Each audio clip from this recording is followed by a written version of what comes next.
Chapter 265. His Royal Highness gritted his teeth and said, "Scram," to everyone's satisfaction. As a result, the entire pavilion cracked inch by inch. Su Fengnian accompanied Jiang and I, who had regained her identity as Princess Taiping, as they walked slowly with their backs to the pavilion. When Su Jihu, the old sword god, and the others heard the commotion and rushed over, they only saw Su Fengnian sitting in the dust. It was hard to tell whether he was embarrassed or angry. Su Jihu, who loved her brother the most, couldn't hide the anger on her face. She wished she could use the military seal to encircle and annihilate the rebellious Chao Guanzi. In the past 2 days there were 2 major events in Yangchun City. One was the gathering of famous people in Baogua Temple.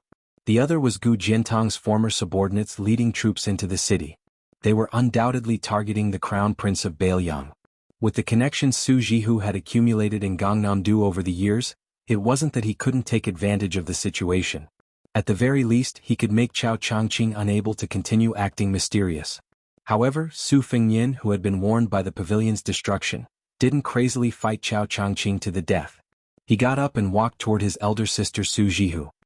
He held her hand and squeezed out a smile. Su Jihu felt even more uncomfortable, but she finally managed to hide the anger on her face. The siblings returned to the comfortable garden and sat down. Not long after, Bluebird stood at the door and reported, "Princess Chang, Your Highness, Jiang and I and Chao Changqing have left in the carriage arranged by Tang Shi Sword Saint." Su Fengnian asked, "Li Chenggang left with them?"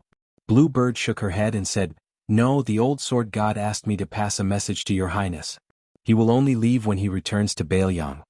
Su Fengnian laughed and said, "What a great reassurance." Su Jihu hesitated for a moment and took out a letter from her sleeve. She smiled and said, "When it rains, it pours. Your second sister just sent a letter saying that you shouldn't go to Shangyin Academy. Even if you go, she won't see you. It seems that she's really angry that you came to Huding County first and not her place. What should I do? Do you want me to plead on your behalf?" Su Fengnian smiled bitterly and said, Don't add fuel to the fire. At worst, I'll take a detour to Mount Longhu to find Huang Manor. Since I didn't go to see second sister first, I should at least pretend that I'm going to Shangyin Academy as the finale. Otherwise, second sister will definitely refuse to see me. When it came to Su Weisheng, Su Jihu had a sharp tongue but a soft heart. After all, they were sisters. He nodded and said softly, "Your second sister is very ambitious. She cares about you very much. After you meet Huang Manor, don't send her a letter saying that you're going to visit her at the school. Give her a surprise, then she won't be able to keep a straight face." Su Fengnian's thoughts wandered. He frowned and asked, "This time I fought in Yangchun City. Will it embarrass Lu Daolin?" Su Jihu said confidently, "It's not a big deal. The position of the Chancellor of the Imperial College is noble, but it's not as practical as the position of Minister of the 6 Ministries. In the past, we had to be careful of our Confucian demeanor and couldn't lower ourselves to do it. This time we suffered a loss, but we might gain a blessing in disguise. Moreover, Uncle has already made up his mind to take up a position in the Ministry of War. Although the rich families compete for power, Gu Jiantang has always been in charge of the Ministry of War. Among the 6 ministries, the members of the aristocratic families in the Ministry of War have the least say. This time, even if they don't get along with Madame Lu, they'll have to pinch their noses and agree. If the head of the Lu family can take charge of another ministry, Madame Lu will have a higher status. She won't have to be bullied by both sides like before. The scholars of the various halls, the heads of the 2 provinces, the 6 ministers, and the assistant ministers of the 6 ministries. There are more than 20 people in total. These people can be considered the first line of officials in the capital. Whether or not a family can gain power depends on whether or not they can occupy 1 or 2 of these positions. Because the palace secretariat has been reluctant to part with its head of the palace secretariat for a long time, the dozen or so great yellow sects all have their own positions. Moreover, that person in the capital doesn't allow these people to band together. Instead, they're not as powerful as the 6 ministries. Su Fengnian sighed, "Just thinking about it gives me a headache." Su Jihu asked, "You're letting them go just like that?" Su Fengnian said helplessly, "Chao Zhangqing, this fellow is an old sparrow on the spring god lake. What kind of storms and waves hasn't he seen before? The fact that he didn't make a move against me is already giving face to Jiang and I. In front of me were 2 paths. The first was to hope that Li Chenggang would go all out and pull in Jianghu, the government, and the military to kill Chao Changqing together. If I offended him too much like this, it would ruin Chao Changqing's overall situation. Once he escapes, let alone me, perhaps even Su Xiao would have to brace himself to deal with his assassination. I know that this kind of expert sneak attack is unsolvable. A single miss he has put my life on the line several times. If Chao Changqing wants to kill someone, only that person in the capital can barely maintain a stalemate. The other path was that what the eye doesn't see, the heart doesn't grieve over. What can I do? What can I do when my skills are not as good as his? Jianghu is a dangerous place. As a result, if one drifts in Jianghu, how can one not suffer a blade? This was what Wen Hua said, and it really made sense. Otherwise, I would like to heroically say to Chao Guanzi that if he has the ability, then come and fight me. But can I? It's possible that as soon as I finished speaking, my head would be taken away. Su Jihu patted the back of His Royal Highness's hand and consoled, the sooner you master the Bailiang cavalry, the sooner you don't have to be afraid of anyone. Su Fengyin smiled, sis, don't worry. The 6,000 li that I walked with old Huang was not in vain. My heart won't be broken so easily. Wen Hua's dog mouth can't spit out ivory, but how can he not suffer a blade? There's another sentence after that, it's very chewy. Su Jihu curiously asked, let's hear it. Su Fengyin laughed and said, if one drifts in Jianghu, how can one always suffer a blade? Su Jihu clutched his stomach and laughed until tears suddenly flowed out of his eyes. It wasn't clear whether he was amused or sad. This was the second time today that Su Fengyin helped his elder sister wipe away her tears. He gently said, sis, it's about time for me to leave. If you continue crying, I won't be able to leave. Su Jihu suppressed the reluctance in his heart and pretended to be magnanimous. Go, go, go. I originally wanted to introduce you to some beauties with clean backgrounds. The women in Gangnam-do are all fresh and beautiful. It's better that you leave, lest my heir Qiao's soul is distracted. Su Fengyin laughed involuntarily and said, that girl heir Qiao is muddle-headed or blind. Why would she fall for me? Su Jihu's eyes unknowingly filled with tears again. He laughed with a sobbing tone, do you think that everyone is as heartless as that girl Jiang and I? You leave just like that. Even if you raise a dog, you've already developed feelings for it. Su Fengyin sighed, sis, you've gone overboard. Su Jihu heavily exhaled and said indignantly, it's not easy for her either. She's so small and yet she has to carry the entire West Chu on her shoulders. At the end of the day, Chao Zhangqing is the one who isn't a good person.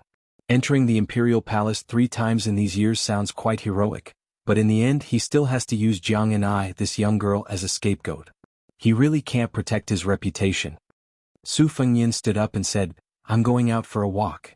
Su Jihu worriedly asked, are you all right? Su Fengyin made a pig's face before Su Jihu let him go. Blue Bird did not follow. Su Fengyin walked to the entrance of the courtyard alone. He withdrew his feet and walked into a side room in the courtyard. It was elegant and clean. In the corner of the room there was a large bookcase. Su Fengyin saw a dozen copper coins scattered messily on the table. After sitting down, he picked them up one by one and held them in the palm of his hand. That year she had walked into Bailiang Palace alone. Today she also walked out of the courtyard without a single item. Su Fengyin stacked the copper coins on the table and rested his chin on the table in a daze. He noticed that his chin was a little wet and suddenly came to his senses. He laughed bitterly and then his eyes became firm. He wiped his hand and put away the copper coins. He hurriedly walked out of the room to get the sword case and the horse from the stable. He rode out alone. On the official road, he caught up with Chao Changqing's carriage. Chao Changqing slowly stopped the carriage. He did not deliberately make things difficult for His Royal Highness who had spoken disrespectfully. Just riding alone was enough of his sincerity. Chao Changqing could even kill His Majesty the Emperor. Why would he fuss over the word, scram? If he had not discovered the truth, Chao Guanzi could have slowly ended things. He would not have ended up in this worst-case scenario where both sides were defeated and injured. Chao Guanzi could ignore the eyes of the world, but he was not willing to let Princess Taiping bear a grudge. Su Fengyin waited for Jiang and I to lift the curtain and stick his head out. He handed over the sword case containing the great Liang dragon sparrow and said lightly, this is for you. Her eyes were unfocused. She did not extend her hand and was about to put down the curtain. She did not even look at the red sandalwood sword case. Su Fengyin bent down and placed it behind Chao Changqing in front of her. There was also a string of copper coins on the sword case. His Royal Highness smiled and said, I really do not have the habit of carrying silver with me. I will owe you the rest of the copper coins. When you are so poor that you can't even open the pot, come to Bailiang to find me and I will take care of you. Revenge is revenge, they are 2 different things. The little clay man stared at the copper coins on the sword case in a daze, his eyes brightening. The white-haired Chao Changqing had his back to the two people, but he still sighed softly. Su Fengyin looked deeply at Princess Taiping, who was still unable to wipe away her tears. He jokingly said, "We are about to separate. With Uncle Chess' edict by your side, I am afraid that no one will bully you in the future. Do you want to smile?" Jiang and I subconsciously glared, but he could not be fierce and could not smile. Su Fengyin on the horse straightened up. He no longer hesitated and turned the horse around. He urged the horse to move slowly. The horse had only taken a few steps when His Royal Highness pulled the reins and stopped the horse. He said in a deep voice, "Chao Changqing." Chao Guanzi did not need Su Fengyin to speak. He calmly said, "Zhaogo is nothing." When the princess was not here, Chao Changqing allowed them to jump around. "This time I will let them all die." Su Fengyin did not speak anymore. He urged the horse to gallop away. Jiang and I held the sword case and sat back in the carriage. He quietly put a copper coin that was tightly clenched in his palm and covered in sweat together with the other 10. Chao Changqing murmured, "This person is generous." Chapter 266. Because it was a 5,000-word chapter, uploading was a bit late. Coincidentally, King of Bailiang Su Xiao was just about to leave the capital when Great General Gu Jiantang returned from Liao to attend the morning court. Today's morning court was not held in the Hall of Preserving Peace, but rather in the Hall of Cultivating Spirit, which was normally used for holding court. Outside the southern gate, Grand Secretary Zhang Julu led the Zhang faction, the military general of the Ministry of War, the Green faction led by Wen Tai and Hong Lingshu, and the old Grand Preceptor of West Chu, Sun Shiji, who had been silently criticized by the local dignitaries of the Liang dynasty as a servant of two surnames, led the old and new nobles of the 8 countries. Grand Secretary Zhang had always arrived at the court at the right time, neither too early nor too late. Together with the Green factions Wen and Hong, the two pillars behind Shangzhou Guolu Feiqi, they were both old, so under normal circumstances they would arrive rather late. On the contrary, it was the snow-white-browed Sun Shiji who always arrived outside the Tai and Imperial Gate early, to show that he was an old steed in the stable, but he was used to being taciturn. This old man, who was once known as West Chu's twin Jade Annulus along with the spring and autumn Marshal Saint Yi Baikue, now occupied a high position in the dynasty, in charge of a province with the power to rebuke and the responsibility to admonish. After entering the dynasty he never retreated, never spoke in general terms. Sun Shiji had a head full of white hair, his skin wrinkled like an old pine tree. His health was not too good, from time to time he would catch a cold in winter and suffer from heatstroke in summer. His Majesty even made an exception for this old official, granting him a seat. However, right now, it looked like Old Man Sun's spirit was still flourishing. Around him gathered a group of old and new remnants of the 8 countries, all of them about 60 years old. The second generation of new remnants didn't mind openly standing together with the other 3 factions, exchanging polite greetings, talking about some harmless and amusing matters. Sun Shiji raised his head, seeing 2 colleagues walking over from the distance. The old Grand Preceptor's expression was cold. When the civil and military officials all sensed the appearance of these 2, they immediately shut their mouths. One of the 2 wore first-rank embroidered crane civil official robes, purple beard and blue eyes. His figure was tall, his appearance clear and unique, his steps unhurried. The other person was dressed in a first-rank martial official uniform embroidered with a qilin, a pair of long and narrow red phoenix eyes. When he looked at people and things, his eyes would always be narrowed. Not only did he not give others a feeling of elegance and charm, he instead added a bit of gloominess. His steps were firm. This person got off the carriage with Grand Secretary Zhang Julu and walked over together. Perhaps it was because his steps were faster. At first the 2 walked side by side, but they gradually passed Grand Secretary Zhang by a body's length. However, he still didn't seem to realize that this was inappropriate, directly walking towards Taiyan Gate. Of all the civil and military officials in the imperial court, only Great General Gu didn't bother with trifles like this. Gu Jiantang's way of doing things was a bit domineering, but his speech was still respectful. He didn't speak with Gu Party's direct line of descent, instead first greeting Sun Shiji. Old Sun nodded with a smile. The old man didn't have any bad feelings towards this famous general from the spring and autumn period. After all, the ones who destroyed West Chu were Su Rintu and Qin Bai, this pair of adopted father and son. The Imperial Secretariat's Great Yellow Gate was the son of Heaven's inner court officials. This Great Yellow Gate was not a eunuch's Great Yellow Gate, the 2 couldn't be mentioned in the same breath. Only the Imperial Secretariat's Great Yellow Gate was closest to the Emperor, not losing out in the slightest to the eunuchs in the palace. Moreover, the Great Yellow Gate's reputation in the scholarly world were all excellent, so they were the most confident in front of the eunuchs, wishing they could seize the opportunity to purge the Emperor's side to show their true colors as loyal officials. As a result, they were greatly feared by the eunuchs. As a result, the Imperial Secretariat's Great Yellow Gate status was noble and illustrious. More than 10 of them were popular in the imperial court, but they didn't stand on their own against the 4 factions and instead dispersed. There was a large disparity in the age of this group. There was no lack of older people like Sun Shiji, and there was a large number of people like Gu Jiantang. The youngest ones were not even 30 years old. One of the newest members of the Big Yellow sect was a foreigner. His reputation was not bad, and his self-made Jean Lanting familiar proclamation was widely praised in the capital. However, under normal circumstances, according to his qualifications and knowledge, he was far from being qualified to enter the Hall of Governmental Affairs as a Yellow Gatekeeper. Even the Little Yellow sect was in danger, let alone the Big Yellow sect. However, for some reason, this kid had been personally recommended by the King of Bailiang. Not long ago, before Su Dajua had arrived in the capital, Jean Lanting's edict to enter the Hall of Governmental Affairs had been quickly sent to the northwest. This was the first official morning court session for the Emperor of Jinhuang. This kid was born in an ordinary noble family and did not have a strong foundation in the capital. The arrogant officials in the capital also did not like this lucky guy. They could not afford to offend the King of Bailiang. Are you a student of the King of Bailiang? Fine, we won't find trouble with you, but if you want to have a good chat with you, there's no way. So what if you're the new Great Yellow Gate? How many big shots in the capital have been eyeing this position? In the end, a nobody from outside the capital snatched a big piece of fat meat from their bowl.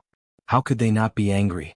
Jean Lanting, who had never interacted with the officials in the capital, seemed a little uneasy. He stood alone in the corner, being stared at by the cold eyes all around him, and his body was covered in sweat. The complacency he had when he first entered the capital was swept clean.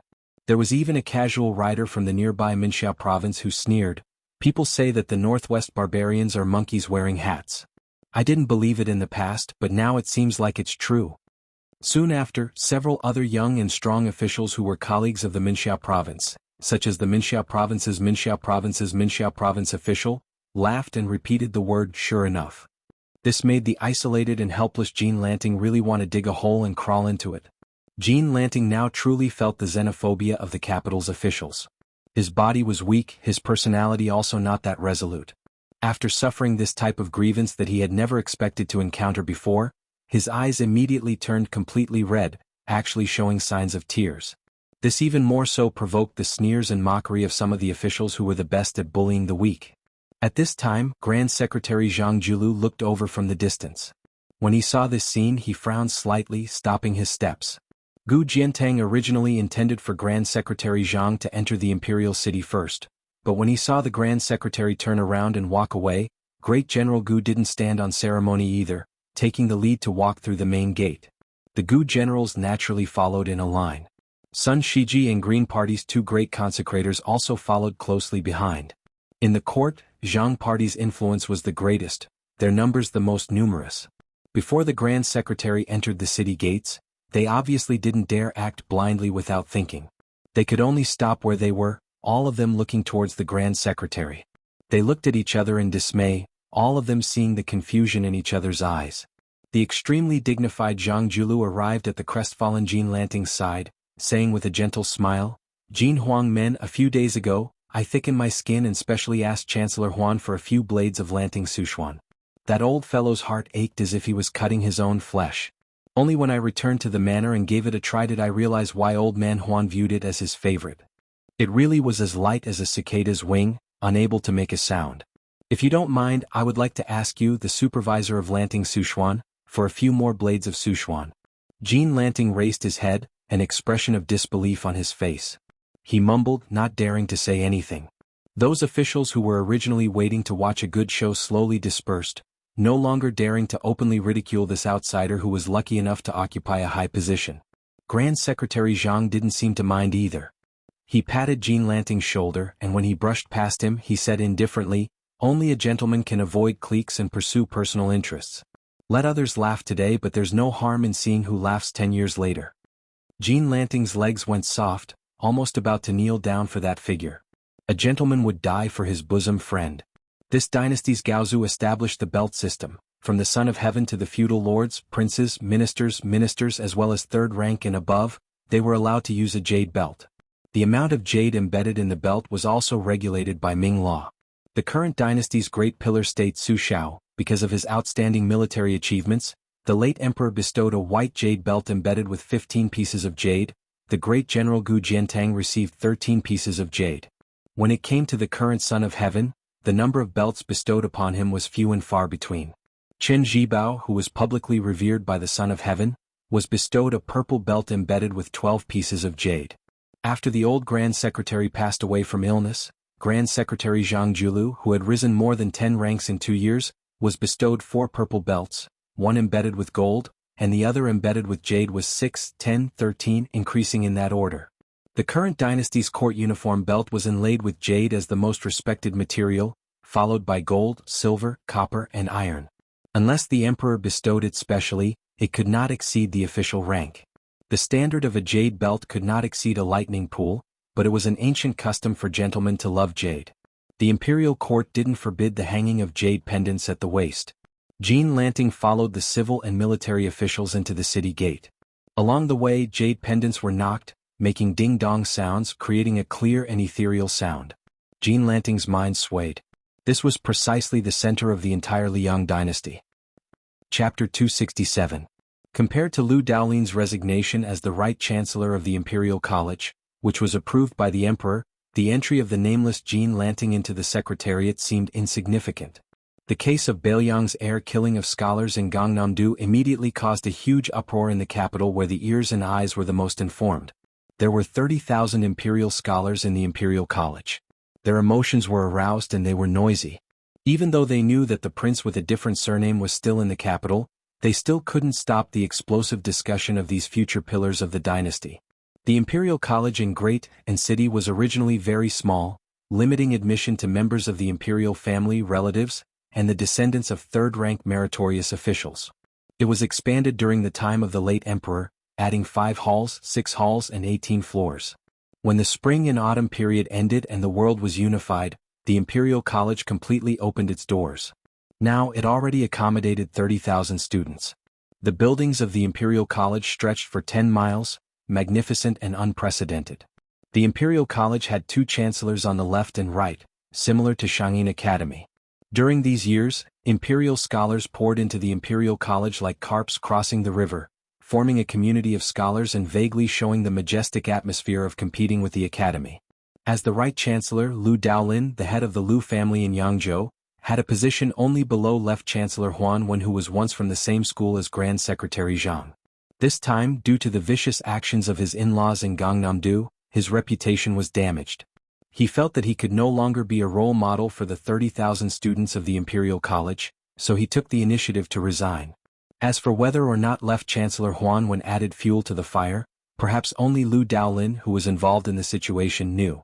Lu Daolin had closed his doors and declined visitors these days, making people feel that Chancellor Lu, who had failed miserably this time, was truly disheartened.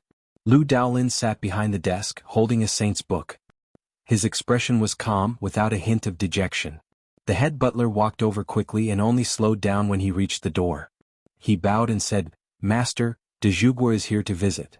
Unexpectedly, Lu Daolin thought for a moment and said in a deep voice, "Open the middle door." The head butler had a strange expression on his face.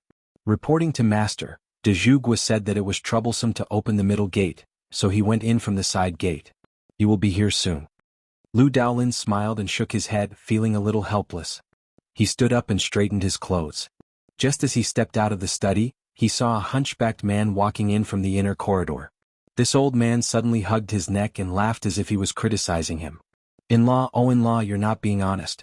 The Demayai courier station is only a few steps away from here." "What? Did you insist that I come to see you? Can't you sell me some face? What kind of in-law are you?" One of them was the powerful king of Bailiang, and the other was the former chancellor of the Imperial College. When the two families met, the latter was hugged by the neck and almost couldn't breathe. Fortunately, the chief butler had served the Lu family all his life, so he didn't look away. Lu Daolin, who had a good reputation in the north and south, and who was recognized as having a deep understanding of ancient customs, could only tilt his neck and say helplessly, "De Zhuguo, this is not proper." Su Xiao let go and walked into the study with his hands behind his back. Lu Daolin signaled for the chief butler to close the door. Only the in-laws, who were the center of attention, were left in the study. Su Xiao sat casually on the chair and asked with a smile, "Suddenly you don't have an official position.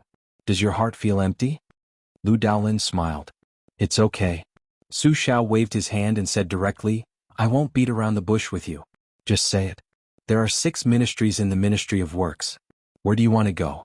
Tell me clearly. Of course, you don't have to think about the Ministry of War.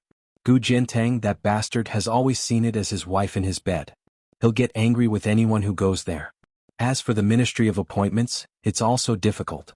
Zhang Baiyan's territory is made of iron, so it's almost impossible to get in. As for the Ministry of Justice, it's not suitable for you to go.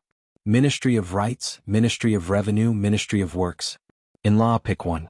Hey, if you want me to leave the capital earlier, you'll have to give me some capital." Although Lu Daolin had this intention long ago, since he couldn't stay in the Imperial College and couldn't compete with Huan Wen for so many years, he might as well find another way. However, no matter what, in the past the Imperial College's chancellors were the top-notch officials.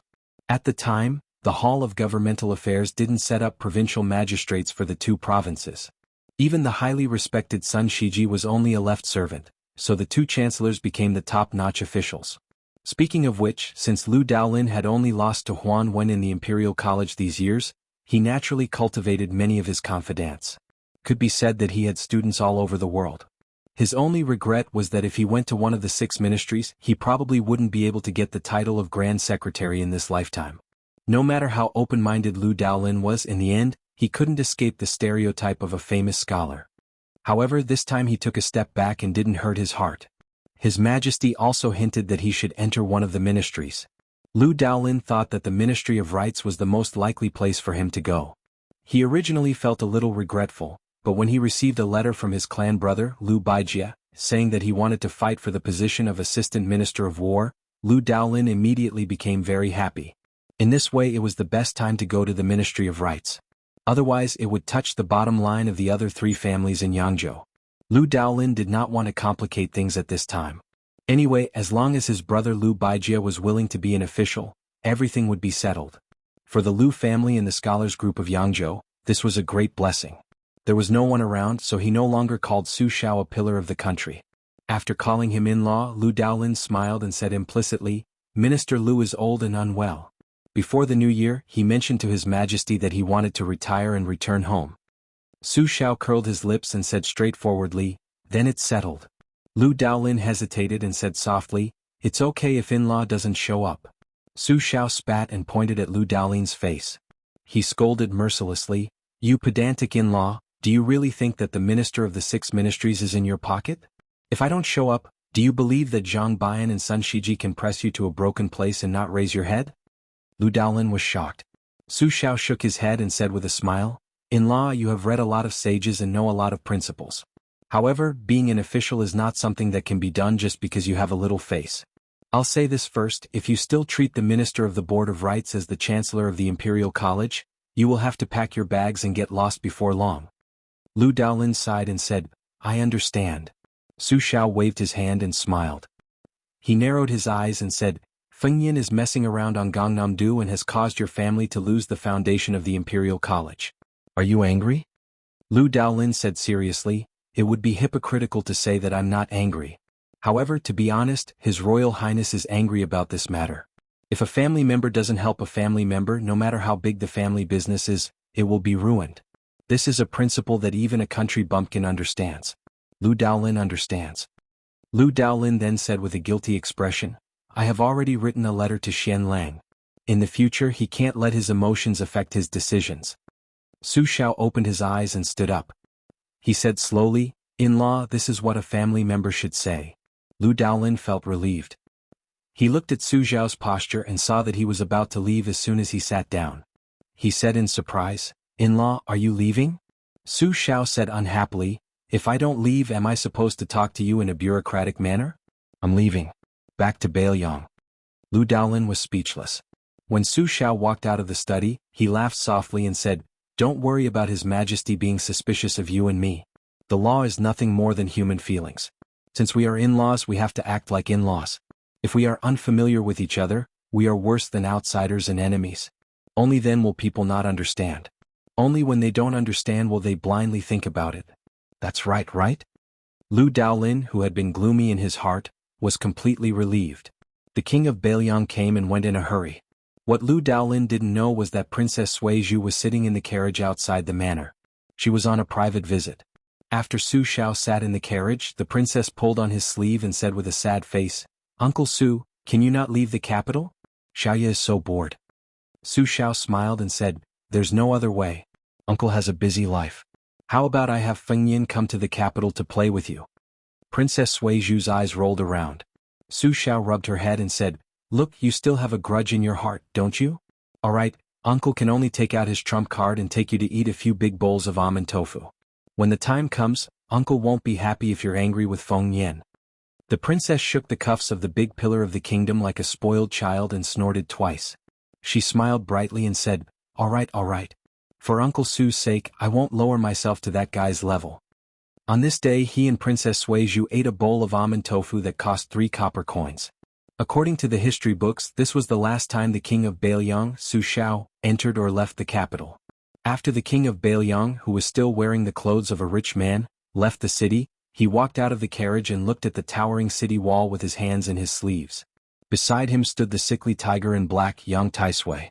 Su Xiao sighed and said, "Bald donkey Yang, after today, we probably won't see each other again in this lifetime, right?" The state preceptor nodded woodenly.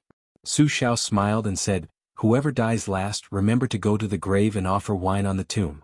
Yang Taisui said calmly, "I'm poor and can't afford good wine, so I'll definitely die first. It's a profit." Su Xiao reached out and rubbed the state preceptor's bald head and said, You're not even willing to suffer a small loss in your life. It's a loss to be your brother." The two who had overturned 8 countries while chatting and laughing parted just like that. The old monk in black stood in place and watched the carriage go away. He rubbed his bald head and finally lowered his head and put his palms together. The only person in the world who could make this old monk bow his head willingly was Su Xiao of Bailiang. Chapter 268. Among the 36 palaces of Wudong, the Taishu Temple on the Big Lotus Peak was the tallest. Its eaves were called Dejingjiao. It was famous because of the sword that once belonged to the immortal Lu Dongxian. At this time, a young Taoist wearing a different robe from Wudong was sitting near Lu Dongshuan's sword. There was a long ladder under his feet. The elegant Taoist was carrying a wooden bucket and repainting the mottled eaves of Dejingjiao. It was Xianxia from the celestial master residence of Longhu Mountain. Looking around, the clouds were rolling and the wind was blowing. The 72 peaks of Wudong were like a celestial island on the sea. Xianxia was in a daze for a moment as he heard the melodious sound of the morning bell on the mountain. These days he lived on Wudong Mountain and wanted to defeat the leader of Wudong who rode the green ox. He rarely fought. Most of the time he was forced to fight with the cowardly Taoist. Unintentionally he also benefited a lot. When he heard that Dejingjiao needed to be painted, he thought that there was a celestial sword here that he had been fascinated by since he was young. He promised the lazy Hong to do the work. Xianxia never cared about these details and was not afraid of being criticized by the celestial master residents. Thinking of this, Xianxia was a little absent-minded. Wudong Mountain was really different from the celestial master residence. They did not compete with others. Occasionally there were disputes, but Xianxia did not care about them. He just tilted his head and glanced at Lu Dongshuan's sword. The name of the sword could not be verified. There was no record of it in the ancient books of Taoism. There were only some rumors in the streets. Privately they gave the celestial sword some names like Dragon Slayer or Green Sky. It sounded very imposing. Xianxia certainly did not believe it. However, it was true that this celestial sword did not have a scabbard. Lu Dongxian once said, "Only heaven and earth can make the sword robe of this sword." The sword robe was the scabbard. But now the ancient sword had a peachwood scabbard. Xianxia remembered this and did not know whether to laugh or cry. Some time ago he asked the leader with the surname Hong. That guy hesitantly told the truth. Only then did Xianxia know that Hong made the scabbard for the celestial sword when he was young. As for the reason, the young leader refused to say it even if he was beaten to death. If it was in the celestial master mansion, Immortal Lu's relics would have long been hidden in the main hall and enshrined with layers of talismans. Not to mention adding a scabbard without permission, it would be difficult to even see it. Taking 10,000 steps back, if he really wanted to find a sword room for the immortal sword, he would at least need a python's skin and tendon to match his identity. Wudong Mountain had too few rules. Xianxia lowered her head to look. The one with the surname Hong was practicing a fist technique. Behind this young chief, there were close to 100 Wudong Taoists who practiced fist techniques. They were both young and old. At first, the ones who practiced with the bull-riding martial arts were just little Taoists who thought it was fun. Over time, the older generation of Taoists smelled the ancient charm of the martial arts. Twice a day, during the morning bell and evening drum, they would voluntarily come to the Taishu temple to practice with them. The bull-riding martial arts started with a plain momentum and was purely natural. In general, the martial arts were big circles within small circles, big circles within small circles, like a silkworm spinning silk continuously. Xianxia had never seen this set of boxing style. Later, when it was mentioned, she knew that it was created by Hong, who watched the bells and drums on the mountain all year round. Although Xianxia had been practicing swordsmanship since young, she naturally knew what was good and what was good. This boxing style accumulated thousands of caddies, pulling a big frame like covering the sky and earth. When it entered a small frame, it was like a mustard seed containing Mount Sumeru. Not to mention the actual combat effect, the most important thing was the concept. To be honest, Xianxia was somewhat jealous of this guy's talent. On the square, the young leader slowly retracted his fist. The rest of the Taoist movements were the same. They were already 20 to 30% similar. An old Taoist came forward to ask for advice from the leader. As he spoke, he praised that if one practiced this boxing style for a long time, they would be able to walk on ice in the abyss without moving, like a mountain hitting the water in the middle of the river. The young leader listened without blushing or being proud. He laughed and said that it was nothing. The old Taoist was worried and said that if this set of boxing style could be learned by everyone on the mountain, it was hard to guarantee that it would not be secretly learned by outsiders. The leader shook his head and smiled, saying that it was not a problem. This set of boxing style was good at nourishing one's body and mind. If more people learned it, Wudong would have more merit. The old Taoist smiled and no longer worried about groundless things. So what if the leader was young? With this kind of breadth of mind, when had he ever lost to the mansion of the celestial master? When Hong Xixiang saw Xianxia carrying the wooden bucket down the ladder, he ran over to help him take the wooden bucket. They went down the mountain together and walked side by side towards the little lotus peak. When some of the disciples on the square saw this, they felt proud. Look, what's wrong with the little celestial master? Isn't he still subdued by our leader? Xianxia did not care about these little thoughts. On the way down the mountain, Hong Xixiang led the green ox. It was still leisurely hanging on one of its horns. The other horn was hanging on the wooden bucket. It was swaying and looked very comical. He smiled and said, "When I was practicing the boxing style, I felt a trace of resonance between you and the ancient sword. When you leave Wudong one day, let me know and I'll give you the sword. If you feel embarrassed, I'll just lend it to you." Xianxia was not happy but angry. He reprimanded, "Ancestor Lu's relic is the weapon of your Wudong for 500 years. How can you treat it as child's play and give it away just like that?" Hong Xixiang did not care and said, "Didn't I say that I'll lend it to you?" Xianxia snorted coldly, "Don't mention this again." Hong Xixiang said with emotion, "His Royal Highness is still the most daring.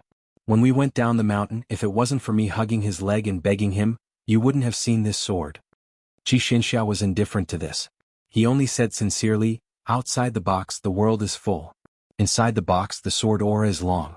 Ancestor Lu's style in the past can be seen." Hong Xixiang muttered. Ancestor Lu had warned the emperor to take care of his own fate and not to disturb the emperor's path of governance through internal and external alchemy. Since ancient times, the necromancers caused disasters and caused national disasters. It was all because the traveling immortals entered the imperial court and cultivated for the sake of benefits. How is this true cultivation? It's more like cultivation. Just like your martial uncle Zhao Danping who preached in the capital, he participated in the imperial court's affairs. I heard that he wrote memorials to the Heavenly Lord with beautiful words. Therefore he was called Scholar Xianxia by the people in the capital. Isn't this great celestial master ashamed? Because he was favored, I don't know how many Taoists and necromancers wanted to rely on this path to achieve a meteoric rise. It's not necessarily not a disaster for the orthodoxy. Chapter 269. Xianxia was probably concerned about the Venerable's taboo. Even though he disagreed with the Longhu celestial master Zhao Danping's actions, his expression remained calm and he did not comment. Hong Xixiang brought Xianxia to the hut where the crown prince of Beiliang used to practice his swordsmanship. The vegetable garden outside the hut was full of greenery. This year he was the one taking care of it. He picked a cucumber, wiped away the thorns and put it into his mouth. The young chief sighed again and again. He thought of the slender girl who carried him up the mountain. He thought of the sword will that senior brother Wang praised under the big gung horn. Regarding the grudges between His Royal Highness and her, as an outsider, he felt like he was looking at flowers in a fog. If someone said that His Royal Highness did not care about her, Hong Xixiang would not believe it even if he was beaten to death. His Royal Highness had suffered many times because of that unreasonable maidservant. The girl at the foot of the mountain was his mother. Hong Xixiang looked up at the sky and muttered, "This Princess Taiping is really not living a peaceful life." Xianxia stood outside the vegetable garden and looked at the young chief who was sighing. He asked, "When do you plan to leave the mountain?" Hong Xixiang said helplessly, "I don't dare." Xianxia said calmly, "You dare to give Ancestor Lu's sword to an outsider, but you don't dare to leave the mountain?" Hong Xixiang was silent and cowardly as usual. Xianxia sneered, "Afraid of ruining the Black Tortoise's prosperity? Afraid of letting down the ancestors and senior brothers on the mountain?"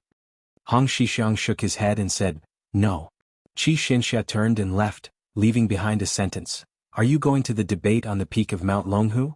Hong Xixiang lowered his head and pinched his fingers, saying, "Allow me to calculate."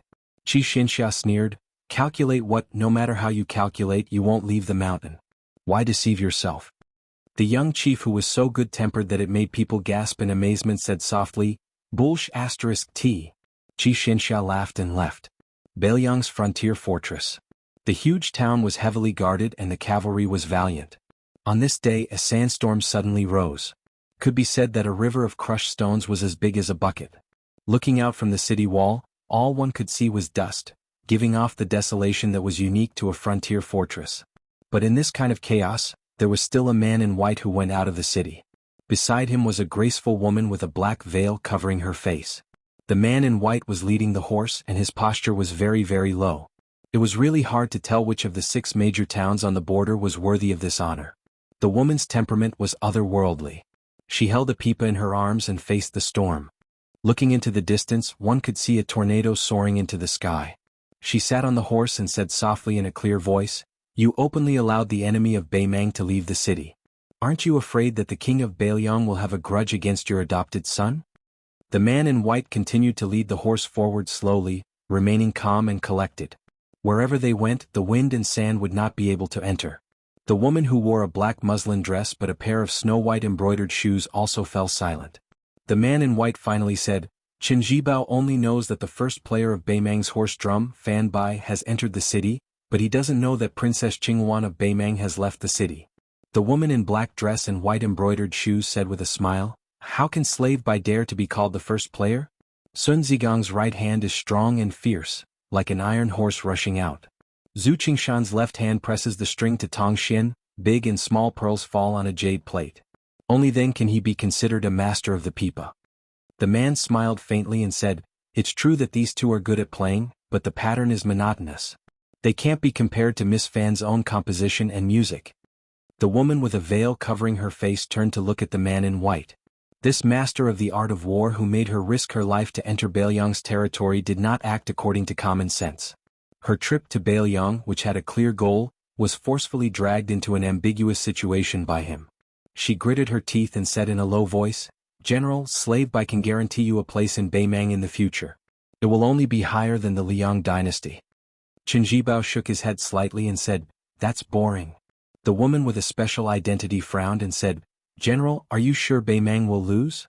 Will you be able to make contributions that are not inferior to the spring and autumn war? The Beiliang cavalry can be said to be invincible, but because of the restrictions of the imperial court, they have not been able to display their full strength for the past 20 years. However, if you enter Beimang and take control of the military, I can guarantee that you will have no scruples. Is there anything more interesting in the world than being enemies with the Beiliang cavalry? Once Beiliang is pacified, you can go straight south. With Gu Jianteng, the king of Yan, and the king of Guangling, and the spring and autumn war, won't you be able to reverse the situation with your strength alone? You must know that the ambition of the emperor of Beimang is far greater than that of the emperor of the Zhao family." The white-robed Chen Zhibao seemed unmoved. He smiled and said, When did Miss Fan learn how to make empty promises? The woman was angry at first, then overjoyed. However, she did not strike while the iron was hot. She lowered her head and reached out to play the strings of the pipa. Suddenly the silver bottle broke like silk. Her voice was sonorous as she softly sang, "Young men fly away on horseback when they are 15. Can't go back. Yellow sand rolls and stones roll, riding alone. All my life I have been spirited, today I have been spirited, today I have been spirited. Iron clothes like snow, war drums beat, when will the white-robed tyrant return? When will he return?" Qin Zhibao heard this and dismissed it with a laugh. The woman put away the pipa and the sound of metal and stone stopped. She smiled and said, "Perhaps I am destined to be a general in this life. But to be able to meet you on the battlefield, I was born at the right time." Qin Zhibao nodded and let go of the reins. The woman did not pretend to be sentimental. She lowered her eyebrows and said softly, "Since you are not willing to make a decision for the time being, I will wait for you to take control of the 300,000 Bailiang cavalry." Qin Zhibao laughed and said, "Miss Fan, you are thinking too much." The woman did not refute. She bent down and reached out as if she wanted to touch Qin Bai's cheek. Qin Zhibao did not dodge, but she retracted her hand without touching him. She straightened her back and did not dare to look him in the eye. She turned her head and said bitterly, "General, please forgive me for being rude." Beimeng had 3 pipa hands, Sun Zigang had his right hand, and Zhu Qingshan had his left hand. In the end, they were not inferior to Fan Bainu's hands. Qin Zhibao smiled and patted the horse's butt. He did not send her off. The horse galloped away. Qin Bai, whose heart was as calm as still water, turned his head and squinted at the flag with the word Su on the city wall. He was lost in thought. Liang Dragon, Bailiang Python, Beimeng Flood Dragon, Bai could be killed together. Who was the one who said such an evil prophecy? Huang Longshi? Little did he know that Huang Sanjia, who was full of nonsense and revealed the heavenly secret, was dozens of miles away, forcing a poor ranger to chase after the tornado and practice his swordsmanship. Qin Zhibao walked back to the border city expressionlessly. Chapter 270. Everyone knew that there was a saying in Jianghu, Jiangxi's dragon and tiger, Jiangdong's Xianyuan. Jianghu was split into 2 by the Xi River. Jiangxi had dragon and tiger while Jiangdong had Xianyuan. The former was the ancestral court of Taoism. The Zhao family of Taoism, which had the same surname as the emperor, had been hereditary for more than 60 generations. They had received the will of heaven and guarded the world for 1,600 years. The Dragon and Tiger Mountain, which had a radius of 100 miles, was the base of the Taoist sect, with the Taoist master mansion as the core. The confrontation between the peaks was like a battle between a dragon and a tiger. The mountain was red and the water was green. Purple chi rose. It was a beautiful scene. In a broad sense, the Dragon and Tiger Mountain was even more vast. To the west of the Xi River, almost half of it belonged to this Taoist immortal capital. Together with the Zhang family in the north, which had produced a saint master, they were known as Northern Zhang and Southern Zhao. The master of the north and the immortal south had been shining together for thousands of years. The master and disciple walked out of a dilapidated Taoist temple at the foot of Mount Longhu and boarded a bamboo raft to float down. The sloppy old Taoist with a pole was spitting saliva everywhere as he introduced the local customs of Jianghu to his silly disciple who was leaning on the bamboo raft to catch fish. "Let's not talk about our Mount Longhu. Since Xianyuan can stand shoulder to shoulder with Mount Longhu in Jianghu, it is really not simple. Although unfortunately, it is located in the same province as our Taoist ancestral court, it has been only slightly inferior for hundreds of years. What is even more rare is that this family does not become an official. In times of chaos you can cause chaos and in times of peace you can maintain peace, but I have always been alone with my family and never moved. It is strange to say that Xianyuan only travels in Jianghu, and there are many masters in Jianghu. It is said that there is an immortal jade seal at the bottom of the Mount Longhu in Jiangxi that is inscribed with the words, "By the will of heaven." It's not that I am deliberately biased and want to slander Xianyuan. Anyway, when I was young I asked my ancestor whether there was a jade seal at the foot of the mountain. My ancestor also said that heaven and earth knew, but he didn't know. I think it's hard to say. Therefore Xuanyuan's tablet is also a myth. Jiangdong Xianyuan is not a Taoist sect, but it occupies half of Mount Hui. Therefore it has the 6th blessed land of heavenly abode. I used to go there to enjoy the scenery when I was free. The scenery is not bad at all, especially the main peak of Bull Hill. It is a huge blue stone shaped like a bull lying quietly in the sky. There are 6 waterfalls at the foot of the mountain. Every summer, thousands of carps jump upstream. TSK, it is very spectacular. It is similar to the tide-listening lake in Bailiang Palace. At the same time, because there is a saying that there is a dragon king imprisoned at the bottom of the lake, it is also called the Dragon Gate or the Gate of Heaven. The sword god Li Chungang once reversed the flow of the 6 waterfalls with one sword. Even the gate of Xuanyuan's mansion built on the Bull Hill was destroyed by the flood. Li Chungang is known as the Gate of Heaven because of this. The kung fu of this generation's master of Xianyuan should not be weak. It is hard to say whether he is Xianyuan or celestial phenomenon. However, when he competed with others with swords, sabers and internal energy, he lost 3 rounds in a row. It is really sad and lamentable. There is no other way. He can only blame his bad luck. How could he not lose when he competed with Li Chungang at the peak of the mountain? Later on it was even worse. Gu Jiantang, who was still a nobody at that time, fought his way to the Bull Mound. Old man Xianyuan, who had only abandoned his sword for 10 years, lost by 1.5 moves. In the end it was even more laughable. The old man simply abandoned his weapon. Seeing that Qi Xuanzhen was about to ascend to immortality, he recklessly came to Mount Longhu to compete with Qi Xuanzhen in terms of internal energy. At first, Qi Xuanzhen ignored him, but the old man kept pestering him and stayed on the mountain peak for half a year. He deserved it. However, the old man has lived a lifetime of bad luck. In the end, his sons and grandsons are all quite promising. His only 2 sons and grandsons are too bad. They don't have the slightest bit of immortal aura. They are arrogant and lack manners. They like to humiliate others and can't tolerate the mistakes of others. Their yin and yang are not compatible. No matter how high their kung fu is, they will have to obediently bow their heads when they meet a perfected one of the orthodoxies. That old man Xianyuan is indeed a man who knows how to enjoy his life. He doesn't know shame at all, and the longer he lives, the more backward he gets. When he has nothing to do, he would engage in dual cultivation with women who are young enough to be his granddaughter or great-granddaughter. Even a vicious tiger would not eat its own cubs. The old man, on the other hand, has ruined most of the outstanding women in his family. The good ones are kept as his exclusive property, and the slightly inferior ones are sent out to be married off. It's really a pity that the women of the Xianyuan family are born beautiful, but those aristocratic families who want to marry the Xianyuan family's women are happy instead of being angry. I can't understand this. The old Taoist who was manning the raft squatted down and drank some water. He suddenly looked up and found that his disciple had unknowingly peed at the head of the raft. The old Taoist's wrinkled face was bitter. He hurriedly spat out the sweet and clear stream water and scolded jokingly, "You naughty disciple." The raft went straight down the Qinglong stream, first converging into the Huishan Dragon King River and then the Shi River. The old Taoist looked up and saw a 2-story ship going up the stream. He didn't need to think to know that it was someone from Xuanyuan's side. Only this family dared to come to Mount Longhu.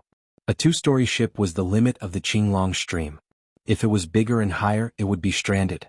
Ordinary scholars and poets who wanted to explore secluded places could only borrow a small raft from the fishermen in the Dao district. There were 3 ways to tour Mount Longhu, and they were all very particular. The doppelganger's mind wandered 3 ways, and the body wandered the most tiring. Although it was possible to climb the mountain and overlook the whole ancestral court, the midway view was only 20 to 30%. The mind wander was better. It could take a few cableways and the view could reach up to 50 to 60%. The mind wander was the best. First, one would take a raft around the Green Mountain, then climb up the steps of Yunjin Mountain, and then pass through the cableway cage hanging between the 2 main peaks to reach Mount Longhu. One could see the whole Dao capital at a glance. Generally speaking, if one wanted to wander around Mount Longhu without a strong family background, it was impossible to imagine. In these years, those who could enter the Taoist master mansion to drink tea and talk about Dao were mostly brought there by the rich Xianyuan. Mount Longhu and Xianyuan had been neighbors for hundreds of years. It was said that a close neighbor was better than a distant relative. In the past, Su Rintu trampled the good Jianghu into a foul atmosphere with his iron hooves. In the end, he didn't even let Mount Longhu go. Only the Xianyuan family dared to come and help. This was a huge favor, so the Taoist master mansion naturally remembered it. No matter how much Zhao Shituan disliked the old guy Xianyuan, he couldn't say anything. Su Longxiang, who looked yellow and thin, continued to lie on the bamboo raft to catch fish. He caught and released them again and again, and it was endless fun. The old Taoist Zhao Shituan looked up and saw a few young men and women standing at the bow of the boat. The woman recognized them. They were the treasure of the Xianyuan family. Since young, she had been fond of slingshots. Her father, Xianyuan Pihua, spoiled her very much. He used gold to make pills and gave it to his daughter. Every time she went hunting in the spring and autumn, she would always shoot out dozens of golden pills. She treated gold like dirt. When the children of River East heard that Xianyuan Fairy was going out, they would follow her in large numbers. They would only wait for the golden pills to fall to the ground and snatch them. She never took them back. The woman was slender. She was wearing a narrow-sleeved robe and a white rhinoceros belt, which was no different from the men's attire. She was completely different from the wide sleeves that aristocratic women nowadays liked. If she didn't wrap a silk ribbon around her forehead with a large quality pearl, which added a bit of femininity, coupled with her handsome appearance, she would be regarded as a handsome and luxurious child. She was dressed even more casually on Mount Huishan, which was like the temporary residence of the Xianyuan family. Her clothes were even more casual. Chapter 271. She came from a great clan of the dynasty, but she had a very grassy aura about her. She would often wander the Jianghu with her servants. Most of the members of the Xianyuan family had strange names, and she was no exception. The woman's name was Qingfeng. Almost all the women of the Xianyuan family were beautiful, and each had their own merits. They did not follow the same rigid pattern. Every time a child was born in the Jian province, there would be a custom of drawing lots. Xianyuan Qingfeng did not pick the rouge and powder, but a small jade sword instead. She was worthy of the name her family gave her. Two young men stood beside Xianyuan Qingfeng. The one on the left was a handsome woman with red lips and a graceful figure. He stood with his hands behind his back, making him stand out from the crowd. The one on the right of Xianyuan Qingfeng had a broad forehead, a broad face, a strong body and a bear's waist. Interestingly, he had a baby's face, which made him even more unforgettable. His eyes in particular shone brightly. With Zhao Shituan's insight as both an inner alchemist and a chi practitioner, he could tell with a single glance that this child's inner force was extraordinary. If he had the opportunity, he would be able to step into the first rank that martial practitioners of the Jianghu could only dream of. This child wore a heavy saber in the style of 100 swords. It gave off a sharp and unyielding aura. Zhao Shituan frowned. What a powerful killing aura. Could it be that he had developed his saber technique from killing? Let alone outsiders, even most of the people on Mount Longhu could not recognize the Grand Heavenly Master Zhao Shituan. This was especially true for the past 20 years, as this old Taoist who looked the least like a heavenly master of the Zhao family had never interacted with Xianyuan Kong naturally. Xianyuan Qingfeng would not recognize him. The bamboo raft and the ship brushed past each other on the stream. Xianyuan Qingfeng was as arrogant as the men in his family. He ignored the sloppy old Taoist and the skinny youth. The young, elegant Confucian kept looking at the top of Yunjin Peak. He was full of poetry, as if he was going to write 100 poems if he opened his mouth. Only the young man with the saber narrowed his eyes and looked at the master and disciple pair. The corner of his mouth curled up. Zhao Shituan, who was holding the pole, grinned in response. Xianyuan Qingfeng glanced at the Song clan's young phoenix beside him, a little dazed. This person was undoubtedly outstanding. His grandfather, Song Guanhai, could be said to be well-versed in Zen theory, good at appraising and storing, good at poetry, good at calligraphy, and good at ink painting. There was nothing he didn't know. When he was young, he spent a lot of money to study and find a master. Any one of Song Guanhai's master was a famous person. He learned from the great spiritual master of the northern lands, Yang Jian. His master was Huang Juwang. Song Guanhai studied hard and was knowledgeable. After the unification of the spring and autumn period, he was ordered to compile the complete book of 9 pavilions. The book was vast and complicated, with 200 volumes. It took 15 years. The emperor was very pleased and granted Song Guanhai the right to ride a horse in the imperial college. Originally, it was expected that Song Guanhai would be transferred to the Minister of Rites. Unexpectedly, he was replaced by the former Right Chancellor of the Imperial College.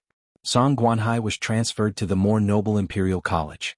As the older generation of literary giants gradually withered away, Song Guanhai became the undisputed leader of the literary world.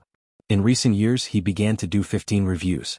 On the 15th of every month, he would review the scholars of the world. It was very popular for a time. Once Song Guanhai personally reviewed the questions, the scholar's value would increase by 100 times. All the scholars who reviewed the books regarded Song Guanhai as their teacher. His grandfather was already so noble, but his father, Song Zhiqiu, had the tendency to surpass his father. His calligraphy was known as the divine work of calligraphy. Taking the Imperial College as an example, half of the students wrote in the Song style. Song Guanhai's greatest work was to compare the calligraphy of the North and South sects of Zen. Although it was suspected that he was blindly raising the status of the Academy's painting, he gained a lot of popularity among the northern scholars. Song Jiqiu took the lead in defining the realm of calligraphy with the rhyme, meaning and spirit. He said, "The rhyme of the word shu is the middle grade. The meaning of the word yu is the top grade. The meaning of the word chu is the first grade. And our dynasty values the spirit, so it is the divine work." When this was said, the Song family naturally made the emperor, who often copied the Song style in private, happy again. He promoted Song Jiqiu to the Ministry of Rites as the Right Assistant Minister and gave him the title of scholar. People couldn't help but think that if Song Guanhai could live for another 20 years, when Huanwen gave up the position of left chancellor, wouldn't the two chancellors of the Imperial College be in the pockets of the father and son of the Song family? The Song family had established themselves as a wealthy family in just 2 generations. With such a grandfather and father, how could this young phoenix of the Song family besides Shenyuan Qingfeng be a mediocre person? Shenyuan Qingfeng couldn't help but glance to the other side. If the young phoenix, Song Kelly, was the son of a first-class family, then the man of the same age with the blade was the other extreme. He was born poor in the marketplace and by chance he became a bandit. He unintentionally obtained half of a blade manual and self-taught himself. He had fought countless battles with his life hanging by a thread, but he managed to carve out a future for himself. Later, he was chosen by a blade grandmaster and was accepted as his last disciple. However, his sect was destroyed soon after. He endured the humiliation and went into seclusion for 3 years, killing a second rank with his third rank strength and killing 62 people from his enemy's clan. He obtained a secret manual, and his realm increased greatly, and his blade technique was close to perfection. Last year, this person came to Mount Hui and stood in the snow for a day and a night to learn superior blade techniques. His family didn't allow him to, but he was allowed to stay on the mountain. He then practiced the blade alone at the 6-layered waterfall. His character was extremely cold and tenacious.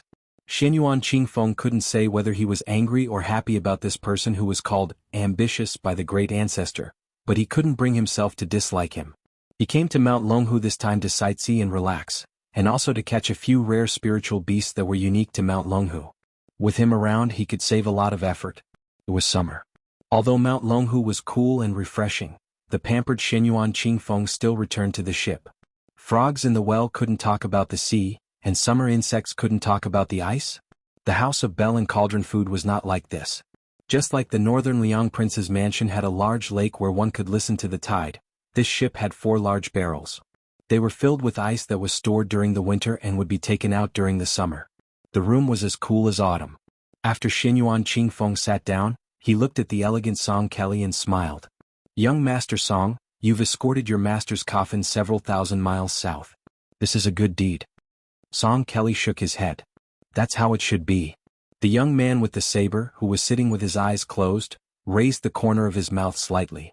There was a hint of mockery in it. Shenyuan Qingfeng was born with a cold temperament. Even when he got along with Song Kelly, he didn't try to curry favor with him.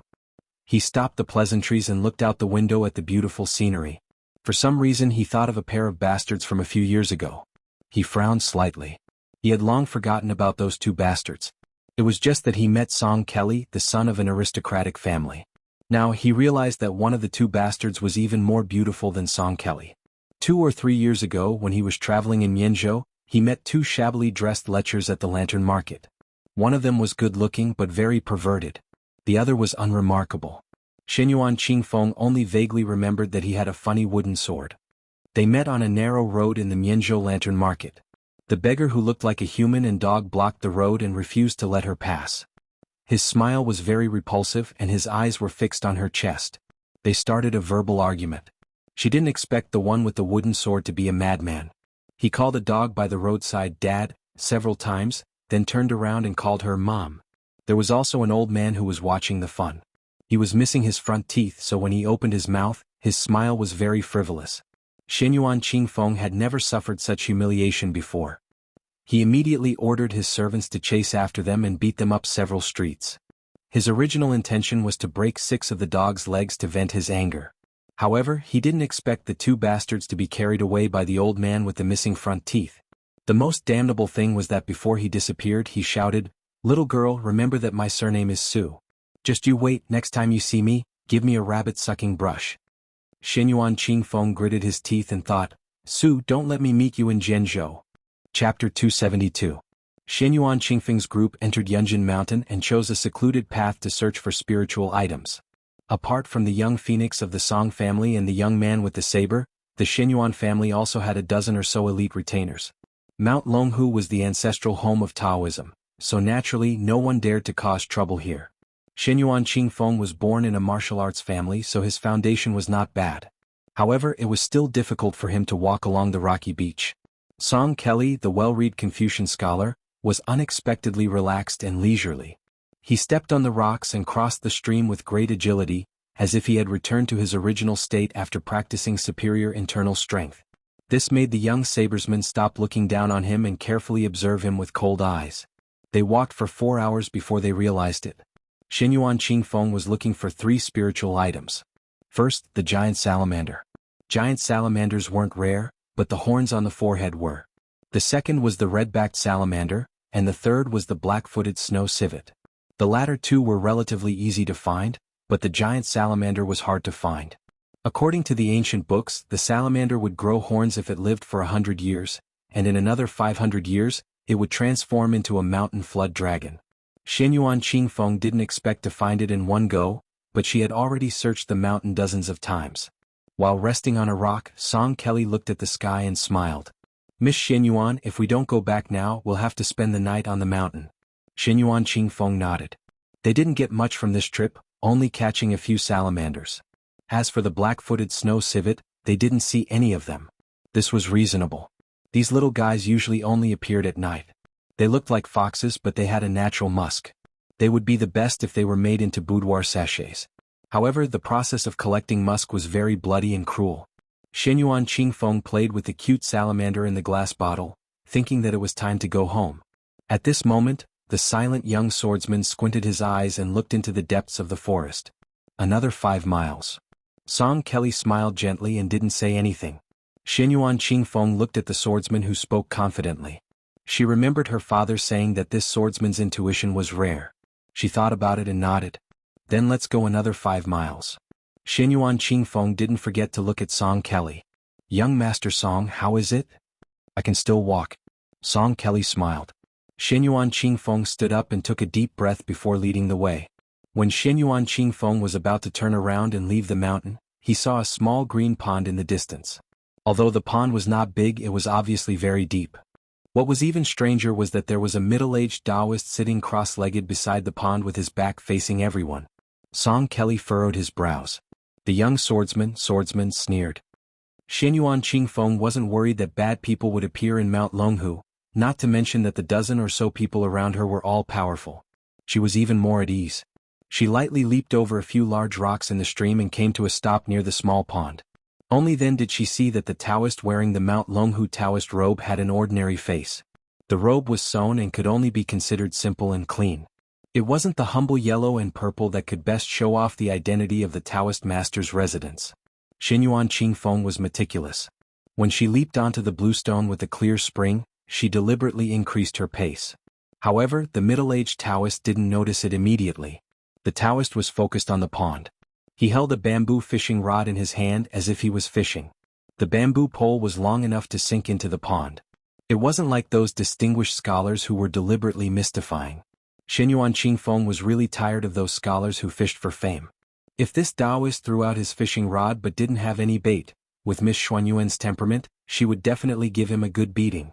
There was a bamboo basket next to the Taoist, in which several fragrant vermilion fruits were placed. Xianyuan Qingfeng smiled. "Did I disturb your fishing?" The middle-aged Taoist smiled and shook his head. "Don't worry.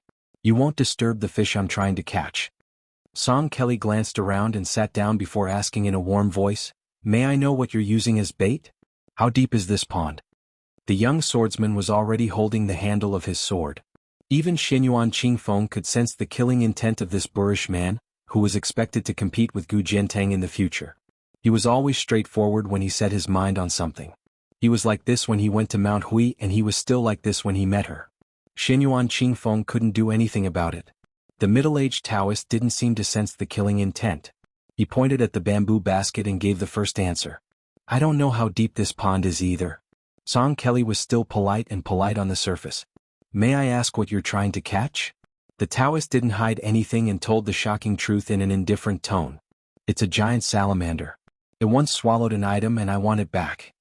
Xinyuan Qingfeng asked tentatively, "Are you trying to catch that giant salamander?"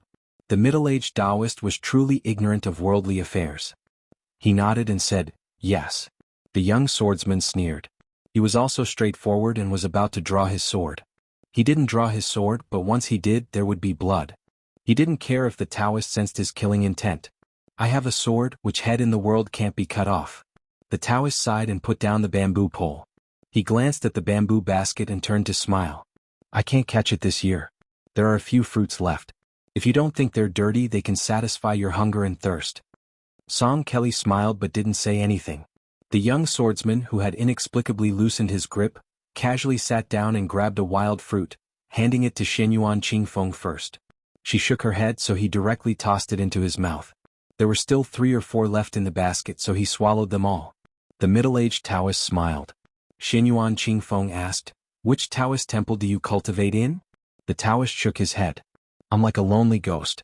I don't have a place to stay. Fortunately, the Taoist ancestral court can accommodate me." Song Kelly suddenly asked, "There's something I don't understand. Please enlighten me." The middle-aged Taoist nodded. "Please." Song Kelly waved his sleeves and sat down, as if he wanted to discuss Taoism with the Taoist.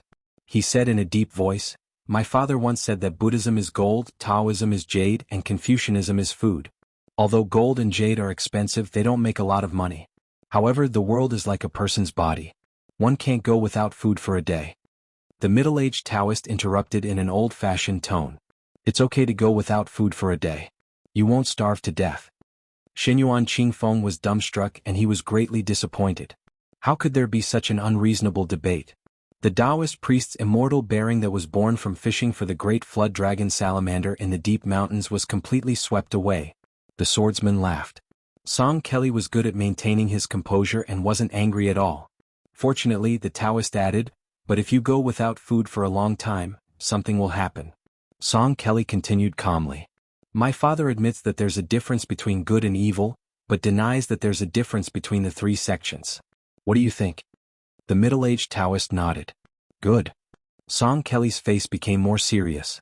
"But my father is afraid of the undecided struggle between righteousness and profit.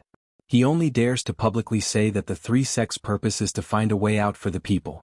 He says that Confucianism can't be Confucianism, Buddhism can't be Buddhism, and immortals can't be immortals if they don't follow this path.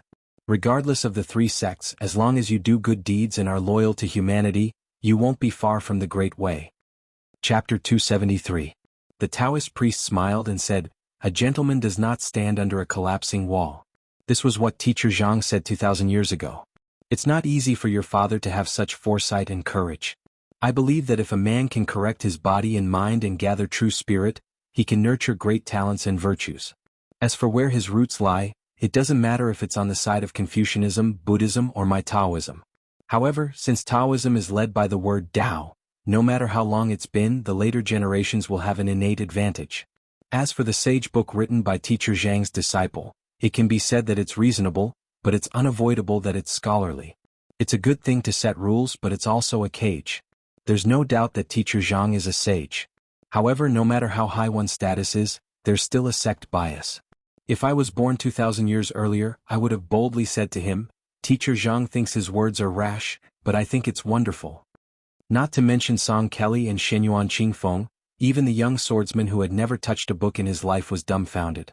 This Taoist priest looked to be in his 40s, but his tone could stuff the whole world into his mouth.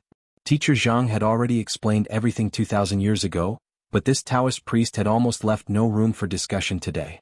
Song Kelly stood up and bowed respectfully. However, no one knew what this young master of the Song family was thinking. Xinyuan Qingfeng said goodbye and led the way. After walking a distance, she subconsciously turned her head to look. The Taoist priest, who should be average in martial arts but frightening in his words, still did not move. When everyone was far away, the middle-aged Taoist priest shook his wrist and the fishing line was dragged up into the sky. There was no end to it. The hook had not been seen for a long time. How long was this fishing line? 1,000 feet? 2,000 feet?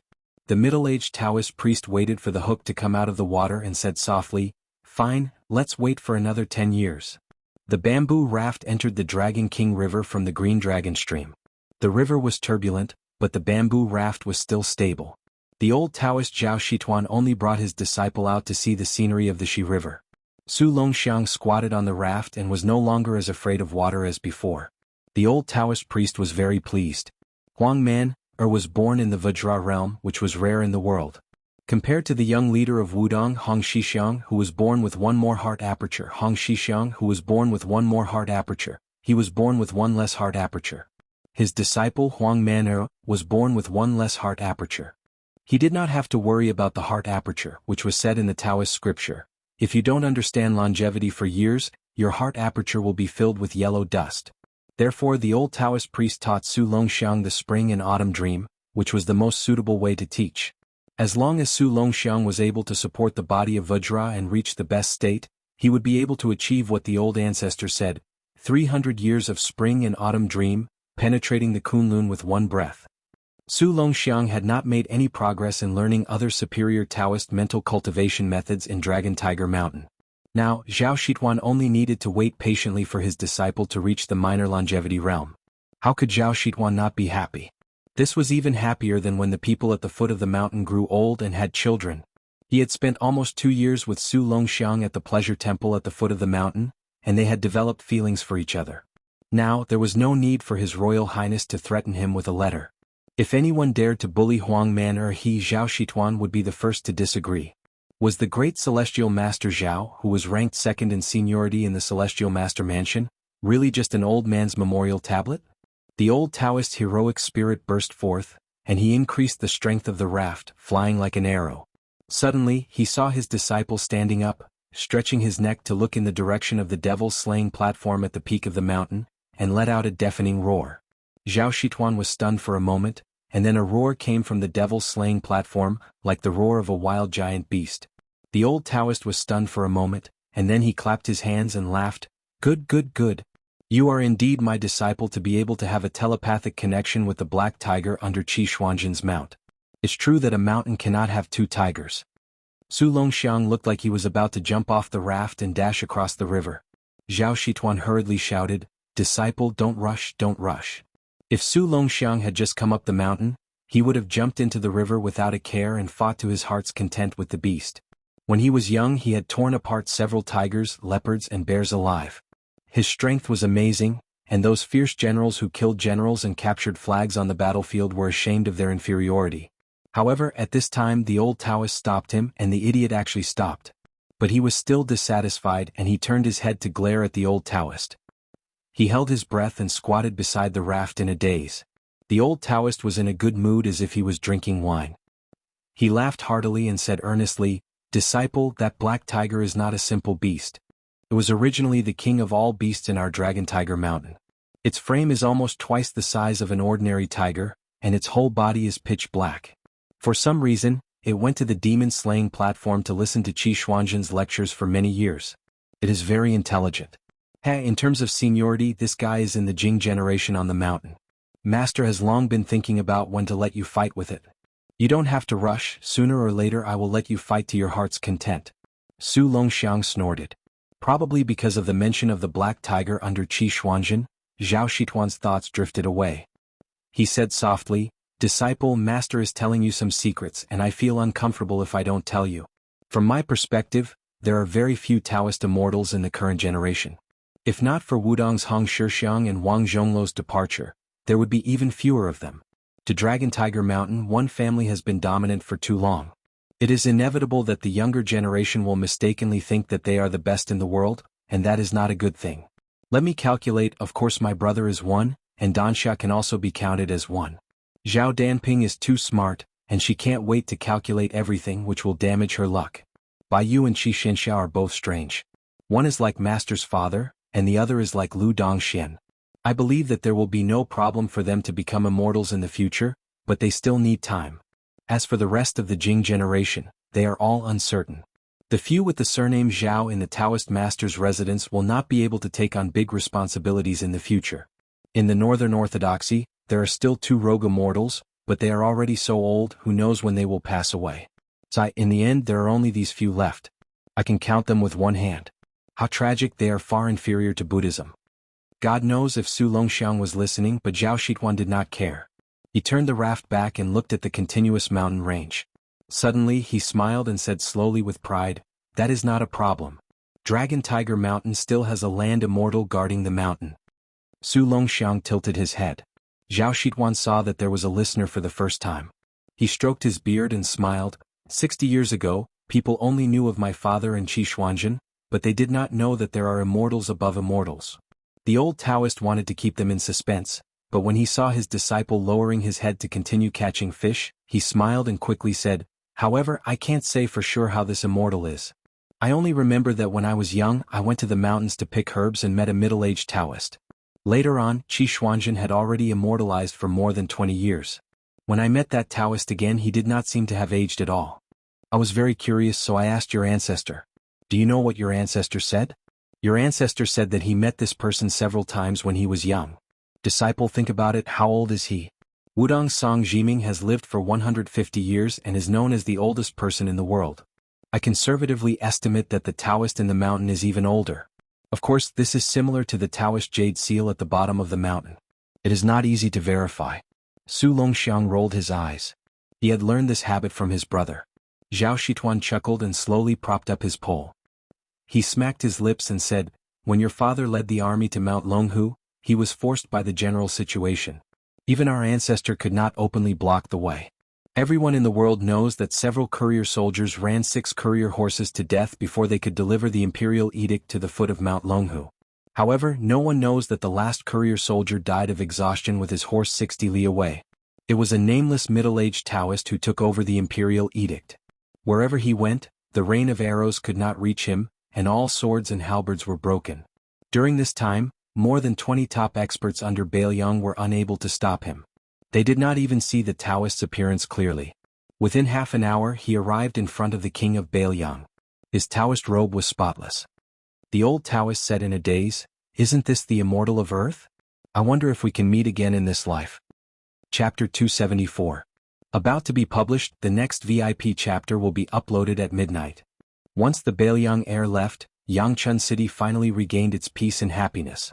No matter how the scholars of Huding County denied it, as long as His Royal Highness was in Yangchun City, they felt uncomfortable all over. They had originally hoped that the imperial concubines in the palace would put pressure on the widow in Linlong's Lu family mansion. Unexpectedly, there was more thunder than rain, and the matter was left unsettled. Later on, Sir Bian Qingzhai was unexpectedly beaten to death. It was rumored that the entire imperial college in the capital was in an uproar. No less than several thousand students joined together to write a petition. Unfortunately, they were still unable to request for an imperial edict to be sent down to Jiangnan. That eldest brother of the dynasty had eaten his fill, patted his buttocks, and left Yangchun City. The caravan of horses left the city from the Lu Manor. They did not linger in Yangzhou, heading straight for the Taoist celestial capital, Mount Longhu. There were 2 carriages. Blue Bird, whose body had recovered at lightning speed, and the old god of swords, who was bored to death, drove separately. Su Fengnian had Yu Yue and Princess Jing'an sit together in the same carriage. The 2 women, whose fates had been filled with trials and tribulations, were probably in the same boat. Although they did not talk much, when pondered over it, there was a hint of a common enemy. However, Yu Yue was clearly a bit colder, while Pei Nanwei was more fervent. Su Fengnian turned a blind eye to the little schemes of this princess consort of the Rouge evaluation. He treated it as a small amusement that did not affect the overall situation. He believed that Yu Yue would not switch camps with just a few words. Su Fengnian sat in the carriage, counting his belongings on his fingers. He muttered to himself, "I have more than half of the Fu General's red armor in my hands, but it is too damaged. I don't know if it can be repaired to its original state. Generally speaking, I can confirm that the Fu General's battle power is directly linked to the strength of the puppet when it was alive. Mount Longhu is the ancestor of this school of exorcism and enslavement, so I cannot return empty-handed from this trip up the mountain."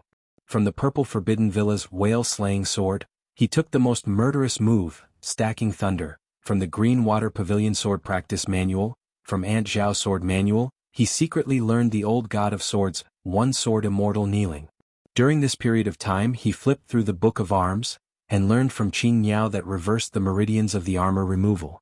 The drawing technique was learned from the Dongyue imperial family, and he imitated the steadying disturbance of the Nanhai nuns. All in all, together with old Huang's 9 swords, he could be considered to have gathered more than 20 moves. Su Fengyan caressed Wu Meinyang's head and said with a smile, Gu Jiantang is the #1 saber user in the world.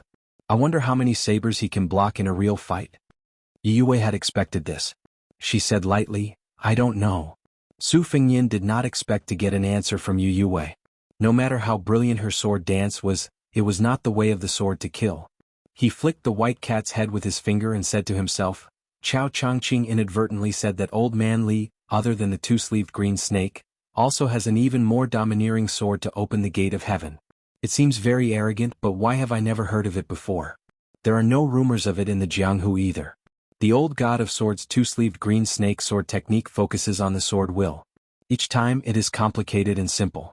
It is said to be one move, but in fact it is full of changes. Every time, it is too late to dodge and escape. It is very difficult to divert attention to secretly learn it. The old god of swords made it sound nice, saying that he wanted to impart an absolute art. He was clearly venting his anger on me because he was bored. Princess Jing'an said sarcastically, a man whose heart is not content is like a snake trying to swallow an elephant. Su Fengyan followed suit. He went tit for tat and ridiculed, swallow? I know that Princess Consort's little mouth is very clever. Don't show off in front of me. Be careful that you go for wool and come home shorn. I will punish Princess Pei on the spot. Princess Pei had been teased and humiliated by His Highness over and over again about her private matters. She felt as if her weakness had been caught. In the past she would fly into a rage out of humiliation every time. But today her expression did not change. She just looked at him coldly and mocked, I thought your highness was not even afraid of the vassals. I have a whole new level of respect for you at the Reed Marsh. I didn't expect that you would be exposed as soon as you left Qingzhou and arrived at Yangzhou. You are just a paper dragon crossing the river. When you meet a Jianghu official, you have to pinch your nose and be bullied, obediently offering your maid to him with both hands. From this, it can be seen that even if you go to the Dragon Tiger Mountain where several Taoist masters are in charge, you will only be rebuffed. Su Fengyan's face darkened. He smiled darkly and said, Princess Pei's little mouth is becoming more and more unkind. Congratulations. His Royal Highness took the embroidered winter scabbard and lifted the curtain. He raised his voice and said, Shu Xiao, don't ride the horse. Take our Princess Pei to sit in the carriage at the back. Let her temper her backbone. Princess Pei was about to speak when she was kicked out of the carriage by Su Fengyan. Then Shu Xiao reached out and grabbed her. Yue shook her head, but her thin face did not reveal any joy or anger. Su Fengyan glanced at her and then sat near the carriage door. He hooked the curtain and looked at Bluebird's slender back. He smiled softly and said, How is it? Bluebird, who was in the middle of waving her whip, stopped the horse from galloping forward. She turned her head and looked at him with a vexed expression. She lowered her eyebrows and said, 2 golden dawn that are hard to buy even with thousands of gold. Su Fengyan's mood, which had been tormented by Princess Jing'an's words, instantly improved. He laughed and said, Bluebird, you look very much like the stingy little wife that your husband bought expensive fish at the market. You're frugal and you know how to live your life. Bluebird smiled gently and blushed slightly. Her expression was always light and indifferent. She was different from the waves and winds of death in the reed marsh. It was as if there was never any great sorrow on her face. The yearning for spring and the sorrow of autumn that women often had nothing to do with her. Su Fengyan and Bluebird had been talking without holding back. He said bluntly, Let's let Shu Xiao and Princess Pei stay in the same room. With Shu Xiao's secret disguising technique in the south, I don't know how much of a resemblance she can make. If it's just a look, it's most likely a waste of effort. Before we go to Mount Longhu, let's see if our Aunt Shu's results can really be passed off as genuine. Bluebird asked doubtfully, Shu Xiao wants to make a human skin mask? Su Fengyan smiled and shook his head. It has to be a bit more clever. Shu Xiao roughly explained the steps to me before.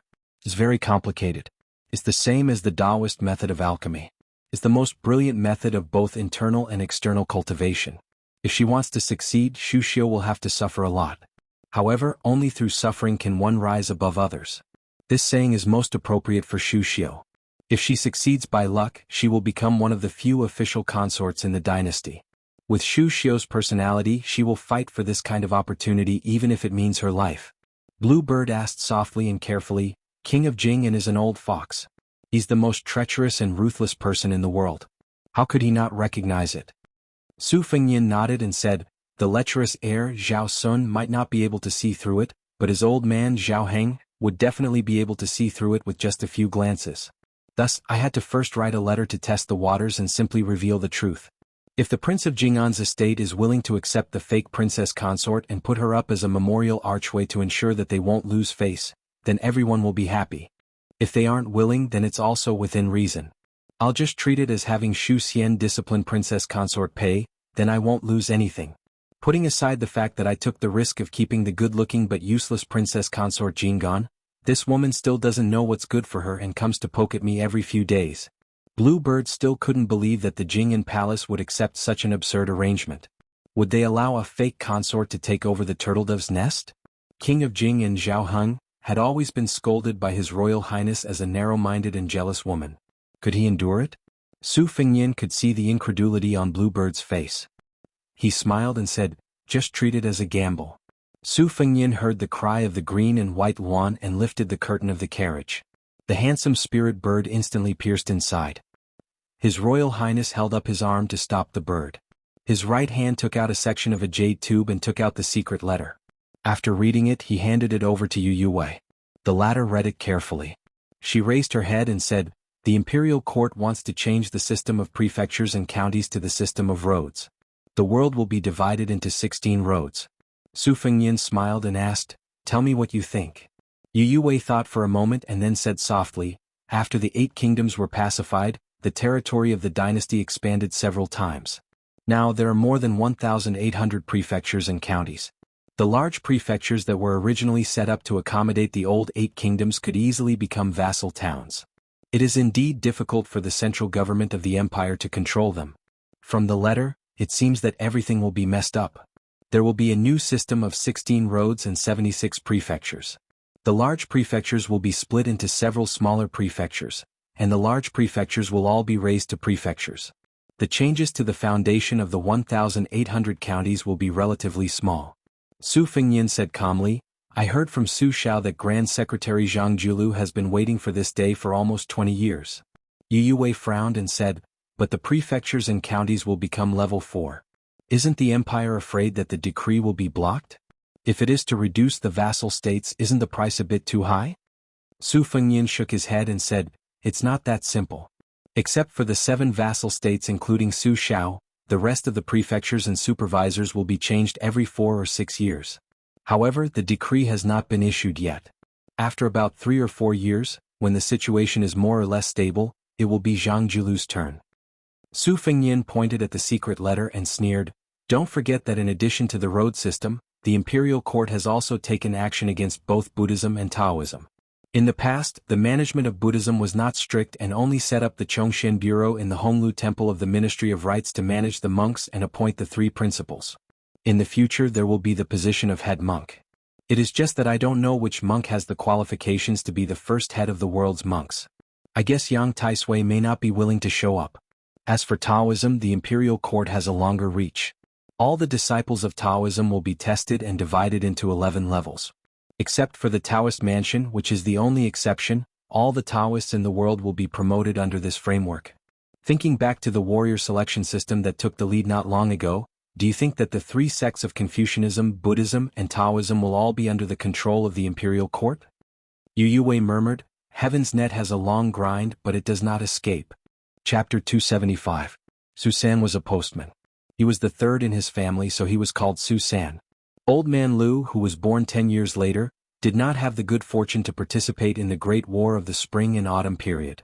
Although he was from the Tu Bailiang, his body was not as strong as a young man's, and he was afraid of the cold in the north, so he moved his family to the south. When he had nothing to do, he would tell Susan and the other young men about how thrilling the Great War of the Spring and Autumn period was. He especially liked to talk about how heroic the king of Bailiang was. Every time they heard the same old story, they would not get tired of it. Susan was the most like this, wishing that his parents would kick him out of the womb. Not to mention, now that the world had settled down, no matter how poor the people in the village were, they did not have to worry about losing their heads. They only had a few mu of land, so every family had something to look forward to. When it snowed a few feet thick in the past, the old people would sigh that no one could make it through this weather, but now it was different. Even when they looked at the snow on the stove, they would laugh and say that a timely snow was a sign of good harvest. Su San did not read or write, but he still understood the logic. Old Man Lu said that this relay station was built by the king of Beiliang himself. There was a relay station for 30 li. Whoever dared to embezzle the salary of the courier, no matter how high the official was, he would be taken down and beheaded on the spot. Moreover, Su San and the king of Beiliang had the same surname. After he became a postman, every time he ran a horse to deliver a letter, he would be especially diligent. He felt that he could not disgrace this surname, right? Last year, it was the first time in recent years that the Jianghu relay station had encountered an urgent cargo that needed to be sent to the north. Su San's physique and equestrian skills were the best in the relay station, so he naturally took on the heavy responsibility. Unexpectedly, misfortune and good fortune came together. Originally, it was Old Man Lu who wanted to train Su San, but midway there was an accident. When he was handed over to the next relay station, he was told that the cargo was damaged. The eunuch who was handing over the cargo screamed in a shrill voice that he wanted to confiscate Su San's property and exterminate his entire family as if his ancestors of 18 generations had died. Su San had not seen much of the world, but he had been influenced by Old Man Lu and knew that the eunuchs who came out of the capital to work for the imperial family could not be offended. At that time, he kowtowed and begged for mercy, only begging that the pale-faced, beardless old eunuch to only kill him to vent his anger. How could the eunuch pay any attention to the pleas of a small commoner? He forced the several high-ranking officials in the county beside him to state that the cargo was fresh lychees that the imperial concubine wanted and was stored in an exquisite ice cellar. The damned male broke the box. The box was already hard to buy with 1,000 gold, and the lychees shipped from the southern border were even more undesirable. The officials had no choice but to agree. How could Su San not accept his fate? But for some reason, the sound of horse hooves thundering could be heard, and a few hundred soldiers in bright armor escorted a general to the relay station. Seeing the situation, he pulled out his Beiliang saber and chopped off the eunuch's head. The general had Su San stand up, and then turned to the county government officials beside him who were all silent like cicadas in winter. He asked with a smile, "Do you deserve to die for killing a courier?" The officials had said that he deserved to die twice in a day. Su San, who had narrowly escaped death, finally found out that the general was the king of Beiliang. Su San's face was pale, but he still urged his horse to gallop forward without a care for anything else. He had long since run out of sweat, and his lips were cracked, leaving only traces of blood. His eyes could not see the road clearly, and he did not know how long the courier horse could last. Last night, Old Man Lu was greatly startled when he arrived at the Chicken Cry relay station with a rush of 800 li.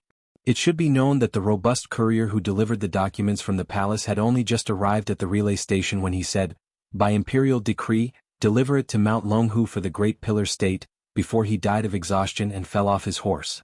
Old Man Lu looked around. Su San was the only one who did not say anything. He quickly led out a fine horse from the stable that he cherished more than he cherished his wife. He untied the bundle and tied it around his neck.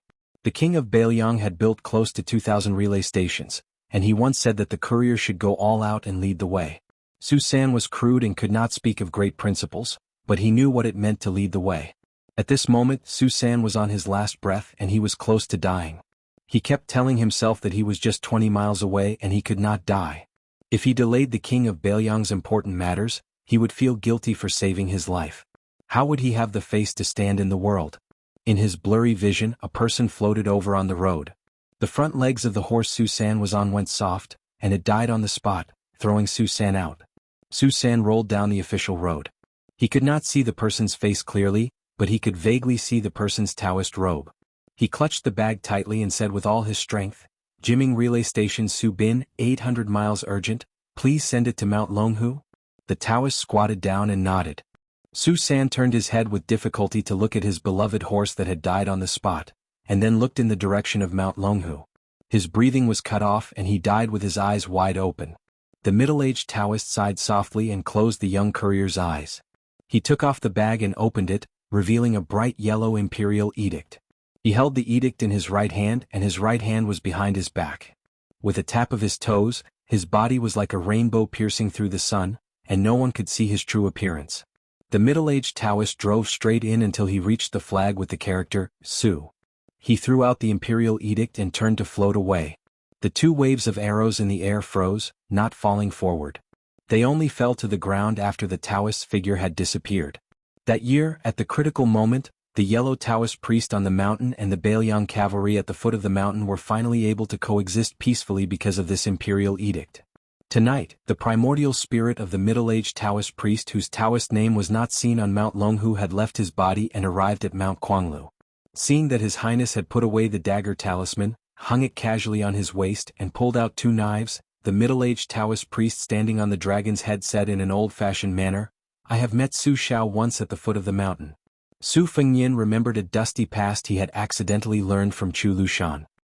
He raised his head and asked, "You are the Taoist who delivered the imperial edict at the foot of Mount Longhu?" Chapter 276. The middle-aged Taoist said expressionlessly, "That's right." Su Fengnian hesitated for a moment before holding his sabers. He bowed and said, "Su Fengnian greets the Immortal Elder. My father once said that Mount Longhu was the best in the mystic enlightening realm, not Taoist Qi who ascended to immortality 50 years ago." The middle-aged Taoist was indifferent as he looked down at Su Fengnian and the talisman. Su Fengnian bowed and asked, "I'm curious as to why the Immortal Elder can ascend to immortality but not enter the heavenly gate but not enter it?" The middle-aged Taoist said calmly, "My surname is Zhao. The same surname as the Emperor?" These words were enough to explain many mysteries. Why did the previous great celestial master not hesitate to exchange his life to extend the life of the previous emperor? Why did the imperial court continue to confer titles to Mount Longhu and raise the status of this ancestral court? Why was the current great celestial master Zhao Danping like a fish in water in the capital? Why was Mr. White Lotus favored by the emperor? Su Fengnian's hands trembled as he looked up and gritted his teeth. The Immortal Elder is already an outsider. The Taoist whose age and cultivation were unfathomable smiled faintly. "Have you heard of the saying that when a man achieves immortality, even his chickens and dogs ascend to heaven? Besides, I haven't ascended to immortality yet, so what's wrong with protecting my descendants?" Su Fengnian asked again and again, "Immortal Elder, may I know what lesson you have for coming here with your out-of-body primordial spirit?" The middle-aged Taoist did not answer the question. Instead he pointed behind Su Fengnian. Su Fengnian did not dare to turn his head as he was afraid that he would not know how he died. The Taoist frowned and said, "Although I'm not a saint, I'm not going to argue with a junior like you. Back then Su Xiao had the same principle. My descendants have their own fortune and misfortune. As long as no one deliberately deviates, even if the country is destroyed, I won't interfere with the heavenly secrets." Su Fengnian turned his head and widened his eyes. Unknowingly, a giant python with a red tongue appeared behind him, confronting the heavenly dragon Jianghu. The giant python versus the dragon. The giant python that seemed to have occupied the entire mountain was fearless. Su Fengnian was in awe of the golden dragon, but for some reason he was not afraid of the giant python. Instead, he felt a sense of intimacy from the bottom of his heart. When the giant saw Su Fengnian turned around, it lowered its head and rubbed its head against Su Fengnian's forehead. The heavenly dragon seemed to be enraged by the giant python. The purple gas it breathed out grew thicker and its body rose higher, revealing half of its body. It bared its fangs and brandished its claws as it roared furiously at the peak of Quanglu Mountain. The purple gas seemed to have materialized and condensed into a purple pillar that charged forward. "I don't care if you're a celestial being or an immortal. There's no reason for me, Su Fengnian, to accept my fate and beg for death." Just as Su Fengnian was about to draw his saber, the giant python at the top of the coiling dragon mountain raised its head and straightened its body. It bit the purple pillar of dragon qi and crushed it in an instant. In a trance, the middle-aged Taoist priest, who seemed to be standing on top of all living things, just watched coldly from the sidelines. The heavenly dragon roared. Su Fengnian saw that there were no longer any stars in the sky. The clouds rolled and surged like raging waves.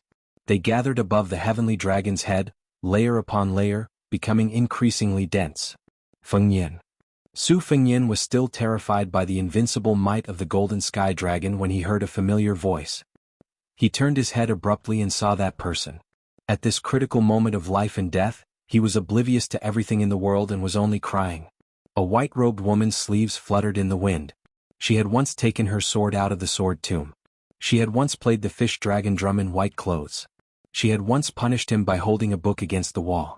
She had once worn the cloth shoes personally made by Su Xiao and entered the imperial palace alone. Su Fengnian's voice was hoarse as he carefully called out, "Mother?" He was afraid that if he shouted too loudly she would disappear with the wind. Her body was transparent, and she slowly floated over like a fairy from Dunhuang. She floated in the air as if she wanted to caress her son's cheeks. The middle-aged Taoist finally spoke. He snorted coldly and said, "You're going against the heavenly Tao." He waved his sleeves and smashed the giant white python's head onto the ground. "Wuxia, go to the Yellow Springs." He waved his sleeves again and a strong wind blew. The white-robed woman who was only a few feet away from Su Fengnian retreated with the wind. The woman raised her head and sneered, "Zhao Huangqiao, why didn't you enter the heavenly gate?" Su Fengnian saw his mother's body gradually becoming blurry, turning into a stream of light and dissipating. He was completely mad. His eyes were red as he stretched out his hand to grab her. The middle-aged Taoist was, after all, a well-deserved Earth Immortal. She, who had already defied the heavenly Tao, moved forward with difficulty and allowed her soul to dissipate. She stretched out her hand and held Su Fengnian's hand. The middle-aged Taoist's vast Taoist chi poured down from the sky. He raised his palm and said angrily, "The heavenly Tao is majestic. Demons retreat." Instantly, thunder rumbled. The Taoist slammed his palm down. The Taoist carried out justice on behalf of the heavens. The white-robed woman, from her feet to her waist, slowly disappeared like dust along with the giant python. Su Fengnian, whose face was full of tears, shouted at the top of his lungs, "Mother!" She smiled and said kindly, "Fengnian, I can't take care of you anymore. I can't bear to part with you." Su Fengnian shook his head like a madman.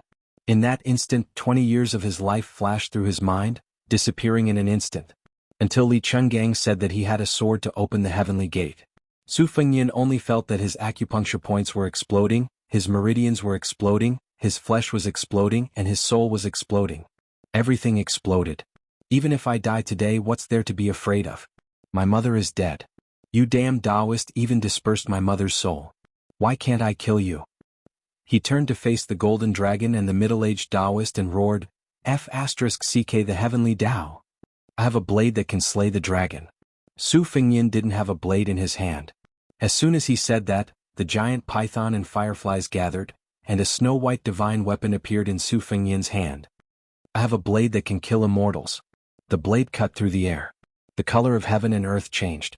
There were no more dragons, no more immortals. Su Fengnian slowly opened his eyes. The top of Kuanglu Mountain was clear. Li Chungang, Bluebird, and the others didn't come after hearing the news. Su Fengnian looked down. The divine talisman was still in his fingers, and the embroidered winter-spring thunder was inserted into the ground. Su Fengnian touched his cheeks. They were full of tears. So it was just a dream. Su Fengnian turned his head and squeezed out a smile. He looked at the silent void and murmured, "Mother, rest in peace." Then he turned his head and looked at the starry sky. Su Fengnian said word by word, "I have a blade that can kill the dragon." Chapter 277. Su Fengnian suddenly stood up and checked the flow of qi in his body. There was nothing unusual.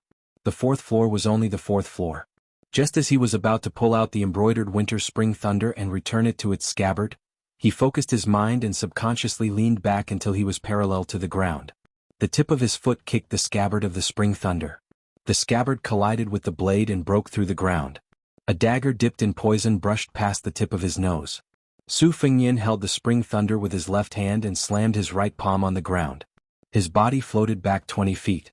After he stopped, he looked at the cliff and saw a slender figure leaping out with a dagger in her hand. She laughed and was not in a hurry to fight. She tilted her head and asked doubtfully, "Hey, how did you know that I would climb from the cliff to the top?" Su Fengnian stared at the elusive young assassin without blinking. He suppressed the anger in his heart and said calmly, "You can crawl out from under a horse, jump out from water, and jump down from the hole in the city gate. For the 1,000 taels of gold that the king of Jing and Jianghu paid you, what can't you do?" The young girl said, "Oh," and didn't say anything else.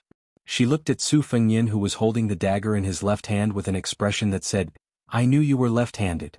Su Fengnian suddenly asked, "Did you see anything strange when you climbed up?" The young girl shook her head and said, "Climbing is boring." Su Fengnian had a complicated expression.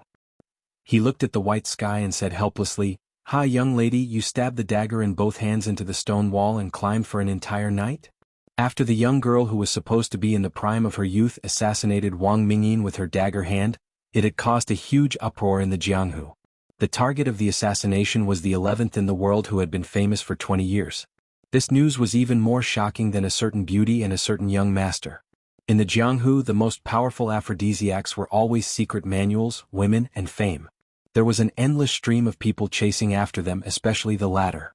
Otherwise, how could there be so many martial artists in the Eastern Sea Martial Emperor city who desperately wanted to climb up the city gate tower? Being able to go up to the second floor was enough to ensure that one would not have to worry about wealth and glory for the rest of his life. It was not that Su Fengnian had never offered her 2,000 or 3,000 taels of gold, but she had never paid attention to him. What could he do? This time he thought that he had the old god of swords Li Chungang and the others to protect him, and in front of him was a natural barrier so he could have a peaceful night. Who would have thought that even the sword cliff could not stop Miss Hehe? Su Fengnian could not understand. Was she really after the reward of 1,000 taels of gold? Or was there some unknown irreconcilable enmity? She tilted her head in another direction and asked, "Hey, why don't you call your lackeys to protect you?" Su Fengnian said bitterly, "If I had shouted, wouldn't you have fought with your life on the line? Isn't it because I want to see if I can bury the hatchet with Miss Hehe?" She shook her head and said seriously, "No need, you can shout it. At worst, after I stab you to death, I'll jump off the cliff. Wealth and honor are up to fate, and life and death are up to the heavens." Su Fengnian smiled bitterly. "No leeway?" The girl nodded her head heavily. Su Fengnian squinted his eyes and looked at the sky. The sun was rising and he exhaled. He pointed behind the girl and said with a smile, "Because of the angle of the light, the sword cliff waterfall will turn into a golden yellow color. Why don't we enjoy the scenery before fighting?" She did not make a sound and kept facing Su Fengnian. She slowly retreated and stopped at the edge of the cliff. From the corner of her eyes, she really saw a golden silk hanging down from the sword cliff. The scenery was gorgeous and charming. Su Fengnian was in a dilemma. In the end, he gave up the idea of running away. He walked to the edge of the cliff and enjoyed the scenery together. Miss Hehe habitually said hello as a greeting. She asked, "Why are you crying?" Su Fengnian said calmly, "I had a dream. I dreamed of my mother. It's up to you to believe it or not." He thought that he was destined to get no response. He did not expect that the girl would make a sound of acknowledgement. She emphasized it with an inexplicable tremble. She squatted down and held the dagger in her mouth. She held her cheeks with both hands and muttered to herself, "Is your mother beautiful?" Su Fengnian smiled. The girl killer's mouth slightly curled up. She said vaguely, "You are so beautiful. Your mother must be even more beautiful." She slowly got up. One of her arms drooped down and a dagger fell out. She smiled. No matter how one looked at it, there was a bloody coldness. Su Fengnian was facing a formidable enemy. He cursed in his heart. This girl turned hostile just like that. He really had to find a chance to kill her. Otherwise, even with Li Chungang accompanying him, it was hard to guarantee that she would not succeed. His head was only worth 1,000 taels of gold. Just thinking about it made him angry. Miss Hehe was indeed Miss Hehe. Every time she grasped the opportunity to kill someone, her actions were strange and unpredictable. She stared at Su Fengnian and said, "Today I will not kill you. I will go back to the foot of the mountain. How about it?" Su Fengnian said without hesitation, "Okay. But if you trust me, I can promise not to let the old god of swords and the others kill you. Miss Hehe, you can walk down the mountain easily." She looked at His Royal Highness as if she was looking at an idiot. She said, "Not killing me does not mean you cannot capture me. Do you think I am that stupid Princess Jing'an? You have a useless but not a brain." Su Fengnian laughed knowingly. To be honest, if it were not for the fact that they had to separate life and death, he really wanted to have a heart-to-heart talk with her. He wanted to know who had taught such a wonderful person. Su Fengnian stretched out a palm, indicating that he would not see her off. The girl said warily, "Don't leave the cliff for now. Let me say this first. If you dare to go back on your words, I will not follow the rules in the future. It is not easy to kill you and that old man, but it is not difficult to kill 100 light cavalry soldiers of the Phoenix Battalion one by one." Su Fengnian nodded. He watched as the assassin girl stabbed her daggers into the cliff like a gecko and slowly descended. But it only seemed slow. If one was in the situation, one would know that every time she stabbed into the cliff, there was a distance of 20 to 30 feet between them. If it were Su Fengnian, he would not have the guts to hang on the cliff. The mountain wind swept the cliff, unusually strong.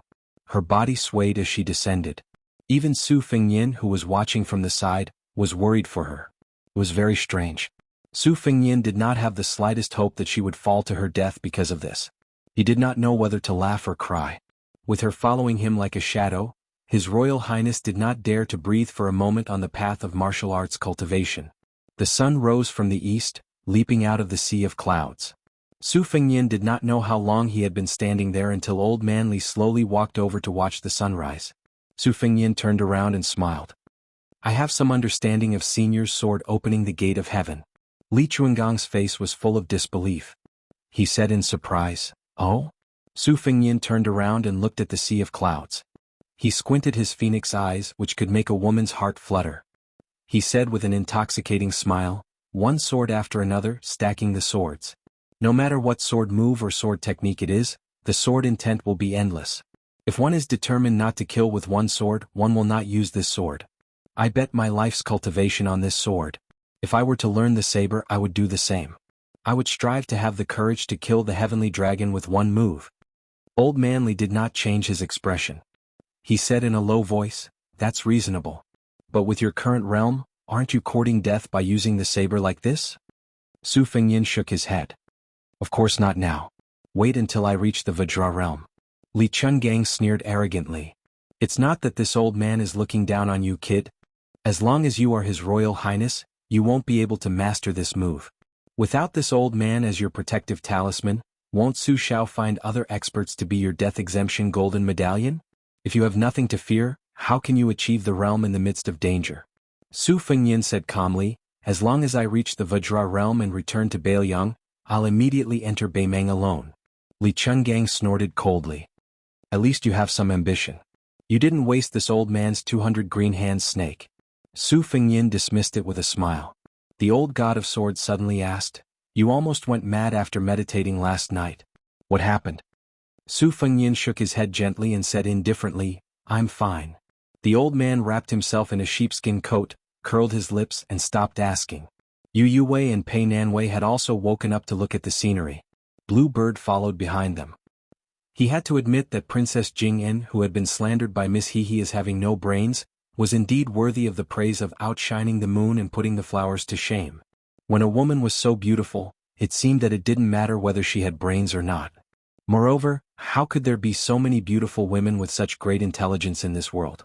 His Royal Highness' second sister, Su Weisheng, could be said to have stunning military strategies, but wasn't she just plain looking?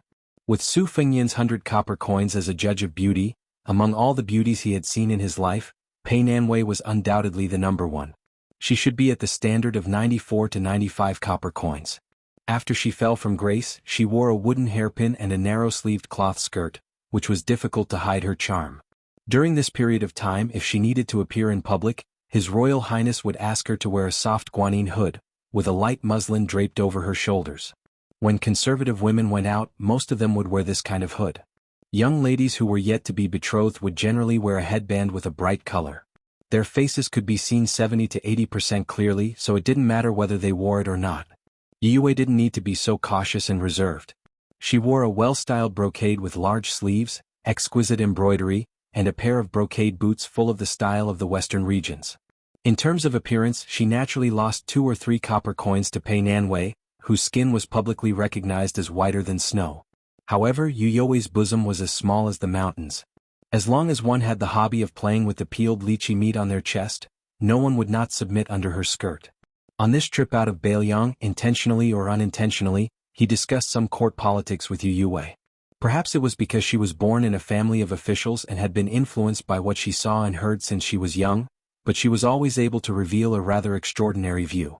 Su Fengnian returned the embroidered winter and spring thunder to its sheath and hung it around his waist again.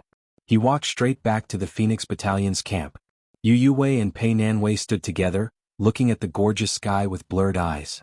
And beneath their feet, on a cliff that looked like it had been cut by an immortal sword, a young girl held the hilt of a knife with one hand. Her body swayed, like a stubborn blade of grass between the cracks of the wind. She, who was neither above nor below the ground, stared blankly at the morning glow. She didn't laugh. She just stood there in a daze. Chapter 278. The Chang, an escort agency, was neither too big nor too small in the eyes of Jianghu, which was said to be a province without escorts. It was good that the old escorts and the young escorts were well matched. There were only 50 to 60 of them.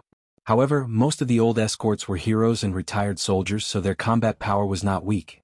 The old escorts were tired of licking blood on the blade and became escorts. Not only did they have a solid foundation in martial arts, but they also had a strong network of connections. When they went out, they relied on their friends. Since they were escorts, it was inevitable that they would pass by many local strongholds, carry the escort flag and announce their family's name that they used to be in Jianghu.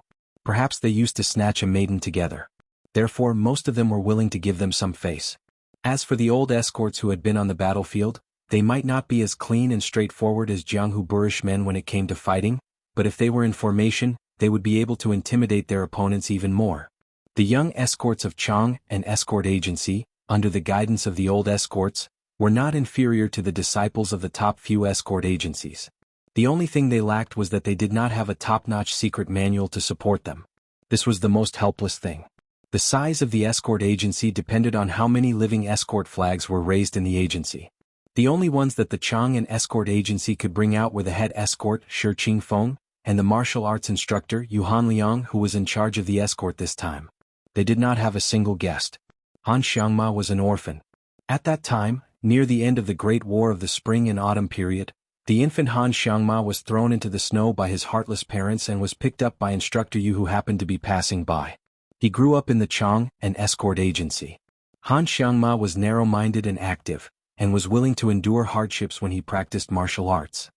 He was regarded as his own son by the great bandit Yu Hanliang, who had washed his hands in a gold basin. Among the young bodyguards, he and the head bodyguard's son, Shi Xiangyang, each led 2 batches of bodyguards. In the agency, there was a girl who grew up together with his childhood sweetheart. Shi Xiangyang adored her to death, but that girl only cast affectionate glances at the glib-tongued Han Xiangma.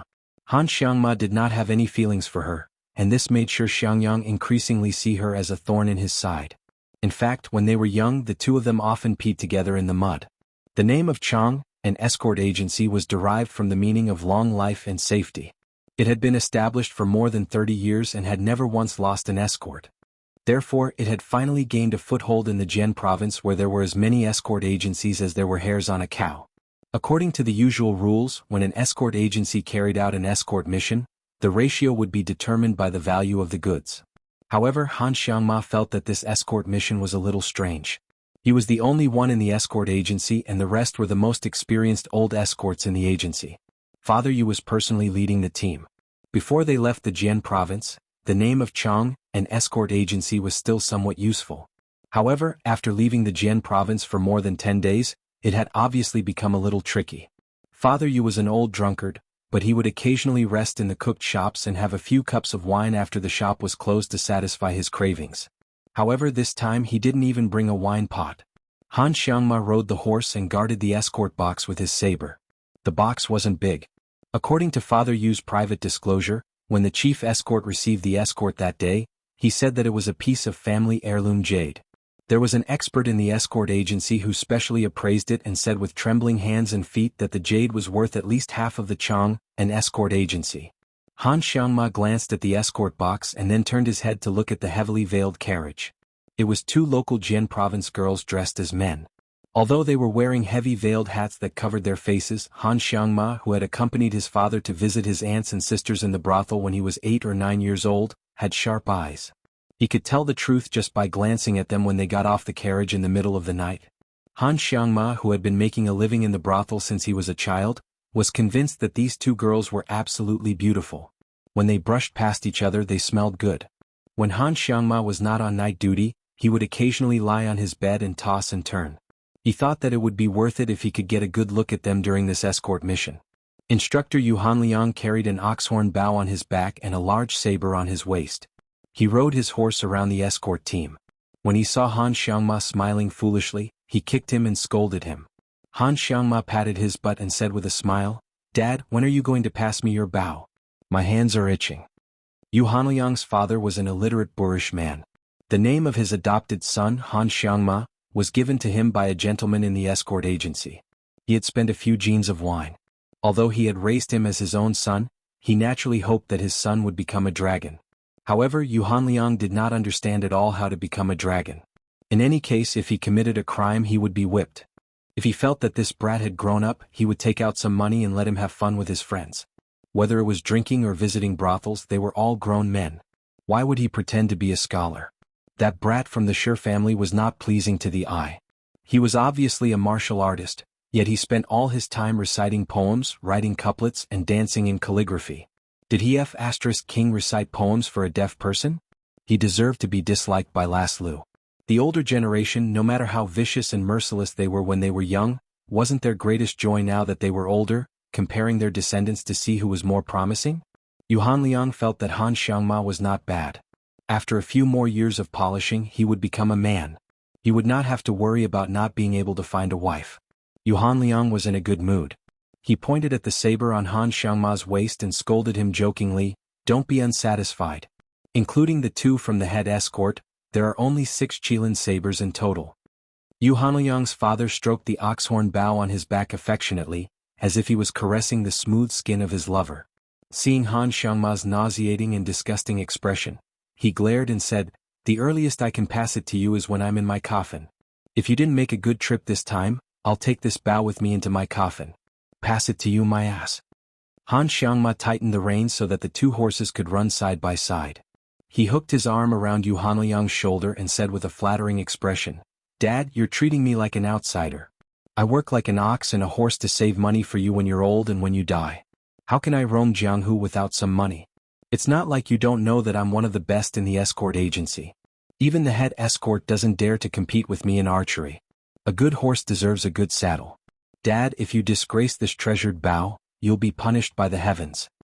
Yuhan Liang's father rolled his eyes and said, "Go, go, go. Keep an eye on the front. We're taking a small path this time so it won't be safe. Don't ruin the reputation that the escort agency has painstakingly built up over the past few decades." Han Xiangma smiled and said, "Understood." Then he spurred his horse forward. Yuhan Liang's father's eyes were kind. He really couldn't imagine that this fellow was a bandit who killed people like scything flax. Looking at his son's back, his heart was filled with gratification.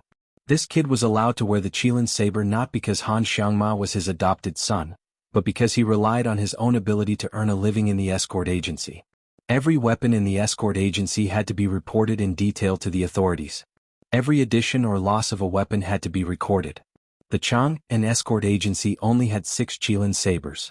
This type of saber was an imitation of the Bailiang saber, tempered into steel. The blade was narrow, light, and sharp. It was a first-rate treasure for both horse and foot battles. There were several Guangling retired soldiers in the escort agency. Han Xiangma's temperament was restless, but he had absolutely no qualms about learning the saber from the Guangling old soldiers. As long as he was allowed to hold a saber, his buttocks would be rooted to the ground. He could practice bitterly for an entire night without complaining about being tired. In fact, this adopted son's archery skills were even better. Even the old soldiers said that Han Xiangma's ape arms were good at shooting and that he was a good seedling. However, compared to practicing the saber, Han Xiangma was unwilling to practice his archery skills. This made Yuhan Liang's father, who couldn't do anything about it, angry. He was unwilling to hand over the ox horn bow to this little bastard. Yuhan Liang was very cautious when escorting the escort out of Jianghu. First of all, the escorts were exceptionally precious. If they were lost, not only would the Chang and escort agency suffer a huge loss, it was also highly likely that they would no longer be able to accept jobs in Jianghu where competition was fierce. Therefore, other than him, the martial arts instructor, and Han Xiangma, a meticulous and skillful bodyguard, the rest of the escorts were all experienced Jianghu escorts. There were more than 30 of them. It could be said that they had turned out in full force. Including the assistants and odd job workers, there were nearly 50 of them. It was a mighty force. Even if they didn't take the official road or the small path, the average mountain stronghold wouldn't dare to show their head to block the way. Chapter 279. When Yuhan Liang thought of the 2 people sitting inside the carriage, he frowned, thinking to himself that this escort wasn't simple at all. On the surface they were escorting that priceless jade pendant to Songzhou, which was the most common type of escort, but on the inside they were more like human escorts. The 2 people in the carriage lived in seclusion. Yuhan Liang had spent most of his life as a fugitive and had only managed to settle down after joining the escort agency. However, he had never met any young ladies from noble families, and he hadn't even come in contact with many pretty girls from humble families. But even if he hadn't eaten pork, he had at least seen pigs run. The 2 people in the carriage didn't seem like ordinary girls from noble families. Using the name of being escorts to leave Jianghu, they looked like they were fleeing from disaster no matter how he looked at it. When the heads of the Chang and escort agency had first gathered together to discuss the matter, Yuhan Liang didn't really want to accept the escort. However, the Chang and escort agency's business had been slow for the past 2 years, and they had been squeezed quite a bit by the other big escort agencies. On top of that, the two people on the other side of the carriage had been generous enough to pay a deposit of 600 taels of silver, and they had promised to pay another 60 taels of gold when they reached Jianghu. The head escort gritted his teeth and accepted the mission. Han Xiangma, who was at the front of the escort team, raised his hand and made a gesture. The old escorts immediately drew their weapons as if they were about to face a great enemy. However, only half of the saber was unsheathed. This was an unwritten rule of escorts. Since the other side didn't launch a sneak attack, but instead openly blocked the way as long as they didn't really fall out with them, if the escort agency unsheathed their saber first, it would be tantamount to smashing the bandits' reputation. It was a very disrespectful act. When traveling the Jianghu, one couldn't be careless in the slightest. About 70 to 80 people jumped out of the dense forest on both sides of the small path with shiny sabers and spears. More than 20 riders appeared from the fork in the path, all of them strong and strong. Yu Hanliang had been an escort for 20 years, so of course he could tell that this group of bandits wasn't ordinary. They were most likely the kind of bandit who set small shrimps to catch big fish. Yu Hanliang was puzzled. He had never heard of such a troublesome bandit king on this mountain. He had even been here last year and remembered that the bandits who occupied the mountain were Qin Yaozi's acquaintances. Qin Yaozi was an expert in the 3-emperor cannon fist and the 16-style whip kick. Yu Hanliang had no chance of winning in a one-on-one fight. However, the bandits under Qin Yaozi were not very useful. They were old, weak and disabled. Thus, when he was escorting in the past, he had only paid a small amount of silver as a tribute to the emperor. Both sides were still able to live with each other. After a while, Yu Hanliang and Qin Yaozi had become half-acquainted. According to the head escort, Shi Qingfeng, this time he wanted to see if he could use this opportunity to rope Qin Yaozi in as a guest of the Chang, an escort agency. However, he didn't expect that the Bandit King's banner would be so ferocious. There were 20 bandits on horseback. This wasn't something an ordinary bandit could have. Not only was a horse expensive, but there was no market for it. Raising a horse was even more difficult. Father Yu exhaled a long breath of turbid air. He tightened his grip on the saber at his waist and urged his horse forward. First, he had Han Xiangma, a newborn calf that wasn't afraid of tigers, roll back. Facing the group of bandits, he cupped his fists and shouted, "Jian Province's Chang and escort agency's Yu Hanliang would like to borrow the path for you heroes." The other party didn't move at all. Father Yu braced himself and took out 2 bags of silver fragments. He raised his voice and said, "Tai Sui offers 20 tales of filial piety." The 20 riders didn't move an inch on the small path. Han Xiangma, who was originally ordered by Father Yu to bring up the rear, was furious. 10 tales of filial piety was already considered quite generous for an escort agency. These bastards relied on their numbers and didn't want to give them face. He turned his horse around and was about to draw his saber. Father Yu, who was familiar with this kid's violent temperament, was afraid that he would mess up the important matter. He turned his head and scolded, "Xiangma, don't mess around." Han Xiangma had no choice but to sullenly withdraw his saber. Suddenly, he opened his eyes wide and shouted with reddened eyes, "Father, be careful." A person jumped down from a tree on the side of the road. He was dressed in black and carried a saber as he rushed forward. Yu Hanliang had just felt a chill. He didn't even have time to draw his saber to block before the person drew his saber and slashed him and his horse into 2 halves. Everyone felt as if their liver and guts were about to burst. They only saw the semicircular flowing light on the saber's edge. This kind of cold and silent killing technique was truly terrifying. Blood dripped on the small path. The bodies of man and horse were cut into 2 halves. Han Xiangma, who had depended on Father Yu for more than 20 years, was extremely angry. He lost his reason. He clamped his legs on the horse's belly and pulled out his Qilin saber, urging his horse to gallop forward. The young saberman standing on the small path lightly twisted his wrist. The blood on his saber splashed onto the ground, forming a scarlet line of blood. He pointed the tip of his saber at Han Xiangma, who had borrowed the momentum of his horse to strengthen his saber. Instead of retreating, he advanced and madly galloped forward. The 2 sides brushed past each other in an instant. After Han Xiangma's saber fell, he realized to his surprise that he had not hit his enemy. The next moment he fell off his horse and rolled on the road. It turned out that the 4 hooves of his horse had been cut off by the saberman. When he looked down at himself, his legs below the knees had long been separated from his body. It was only now that the saber was too sharp that Han Xiangma felt the piercing pain. Even someone as tough as him howled in pain. His 10 fingers subconsciously bent into hooks on the road and pierced into the mud. He did not even realize that his fingernails had been uprooted. Han Xiangma, who had dreamed of being in Jianghu for as long as he could remember, raised his head and saw Father Yu not far away. He slowly crawled over. At this moment, the young escort no longer had any thoughts of being free and unfettered in Jianghu and making a name for himself in the martial world. He only wanted to see his father one last time. The saberman who committed the murder did not even look at the nameless soldier Han Xiangma. Facing the hurried formation of the escort agency, he walked forward leisurely and easily deflected a few arrows that were shot at him. The saber's edge was as clear as snow and the momentum of his saber was majestic. The old soldiers of Guangling who had formed the formation at the front could not withstand it at all. The saberman with a stiff face only needed one clean stroke each time, cutting these old escorts of the Chang and escort agency into a pool of blood as if he were cutting melons and vegetables. Except for Han Xiangma, who did not die on the spot, those who met him were all killed instantly without exception. In less than half an hour the carriages were in a mess. The old escorts protected the carriages with their lives. The workers and handymen did not have the courage to flee in all directions. The saberman also did not chase after the carriages. Naturally, the 20 valiant cavalrymen chased after them on horseback. Raising their sabers, they easily pulled out a fatal wound that was so deep that the bones could be seen. The burly young man pulled out the tip of the saber that was stabbed into the heart of the last old escort. He wiped the saber on the body that was slowly falling to the ground to wipe away the blood stains and then used the tip of the saber to lift up the curtain of the carriage. He said coldly, "You have been chosen by Ancestor Shen Yuan. Where can you escape to?" The curtain was lifted up and a dagger stabbed out.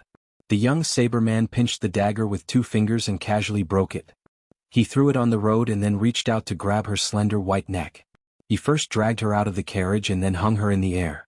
Her veil hat had fallen off, revealing a cold and peerless face. However, the cold-blooded swordsman did not care about her appearance. He only lowered his gaze slightly and saw that her feet, which were quite high from the ground, were trembling violently. Her hands were patting his thick arm in vain. Her face turned from red to purple. Another person who stayed in the carriage came out and saw this scene. She took off her veil hat and her face was exactly the same as the woman whose life was hanging by a thread. She said in a cold voice, "Let go of my sister." He glanced at her from the corner of his eye and felt that it was interesting. There was actually someone who was not afraid of death? She suddenly pulled out a dagger hidden in her sleeve and pressed it against her neck. She pierced into her soft skin and cut a bloody groove. She said coldly, "Let's see how you will explain to the pervert Ancestor Shen Yuan if I die." The young saberman who had killed countless people frowned. Today's secret matter was nothing to him. Since he had come to Mount Hui to learn martial arts, of course he had to work hard for others. Everyone in Sword Province knew that the old master of Xuanyuan's hobby of keeping women and torturing and killing young girls. The old man was proficient in the secret sex joyful method and had been cultivating yin to yang for decades. His inner strength could be said to be mysterious and he was also a saberplay grandmaster. The young saberman received an order to intercept a pair of fairy-grade cauldrons that Ancestor Shen Yuan had chosen more than half a month ago. He turned the Sword Province escort agency upside down and hurried over, which delayed his saberplay practice at the 6-layered waterfall. This made him, who was addicted to martial arts, feel very bad. Facing the threat of the woman in the carriage, he held her neck with one hand and pressed the tip of the blade against her heart with the other. He said coldly, "Suicide? I won't stop you. However, I can guarantee that your sister will die before you. As long as I find the heart acupoint and crush her heart, I can make your sister half dead and suffer a fate worse than death. It's 100 times worse than you cutting your neck." She bit her lips with her snow-white teeth so hard that blood seeped out. The hatred in her eyes was unforgettable. She said slowly, "Who are you?" The young saberman said indifferently, "Remember, I'm Yuan Tingshan. If you want revenge, follow me back to Mount Hui and serve Ancestor Shen Yuan well. Only after a few years of pillow talk will you have the hope of causing me some trouble." She really threw away the dagger and said with a smile, "Just wait." The machete man who claimed to be Yuan Tingshan casually tossed his elder sister to the ground. The 20 riders had already slaughtered all the small fries in the escort agency. Not a single one was left alive. The machete man cracked his neck at the genuine robbers behind him. The riders whose blades were still dripping with blood all smirked and charged forward. She looked indifferently at her sister who was hugging the saberman's thigh and begging for mercy. The young saberman quietly waited for the riders to finish their work. When he saw that most of the heads had been harvested, he lowered his head and looked at them. I heard that it's hard to tell your gender. I'm very curious which one of you is a man. As he spoke, a man wearing a white brocade robe with 2 sabers appeared at the end of the road. Chapter 280. In terms of geography, Jiangdong's Big Bulbul Gang and Jiangxi's Dragon and Tiger Demon slaying platforms stood opposite each other. In terms of geography they were similar. Adhering to the principle that a close neighbor was better than a distant relative, they generally minded their own business.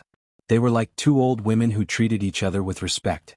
Although the Xianyuan family's ancestors' morals were questionable and he was despised by the scholars of Jianghu, his martial virtues were not low. He had made friends with many heroes and warriors in the world. Some of the men who had been on the government's list and wanted to be killed could seek shelter from the Xianyuan family, which was one of the few powerful families in the martial arts world. The government could only turn a blind eye to it. The Xianyuan family's old master, who had controlled the family for half a century, was also willing to cultivate the younger generation who came to the mountain to study martial arts. After Yuan Tingshan took his revenge, he became a fugitive wanted by the government and was even on Zhao Guo's list. If it weren't for the Xianyuan family's willingness to let him go to the mountain, he would have been captured by Zhao Guo at the foot of the mountain.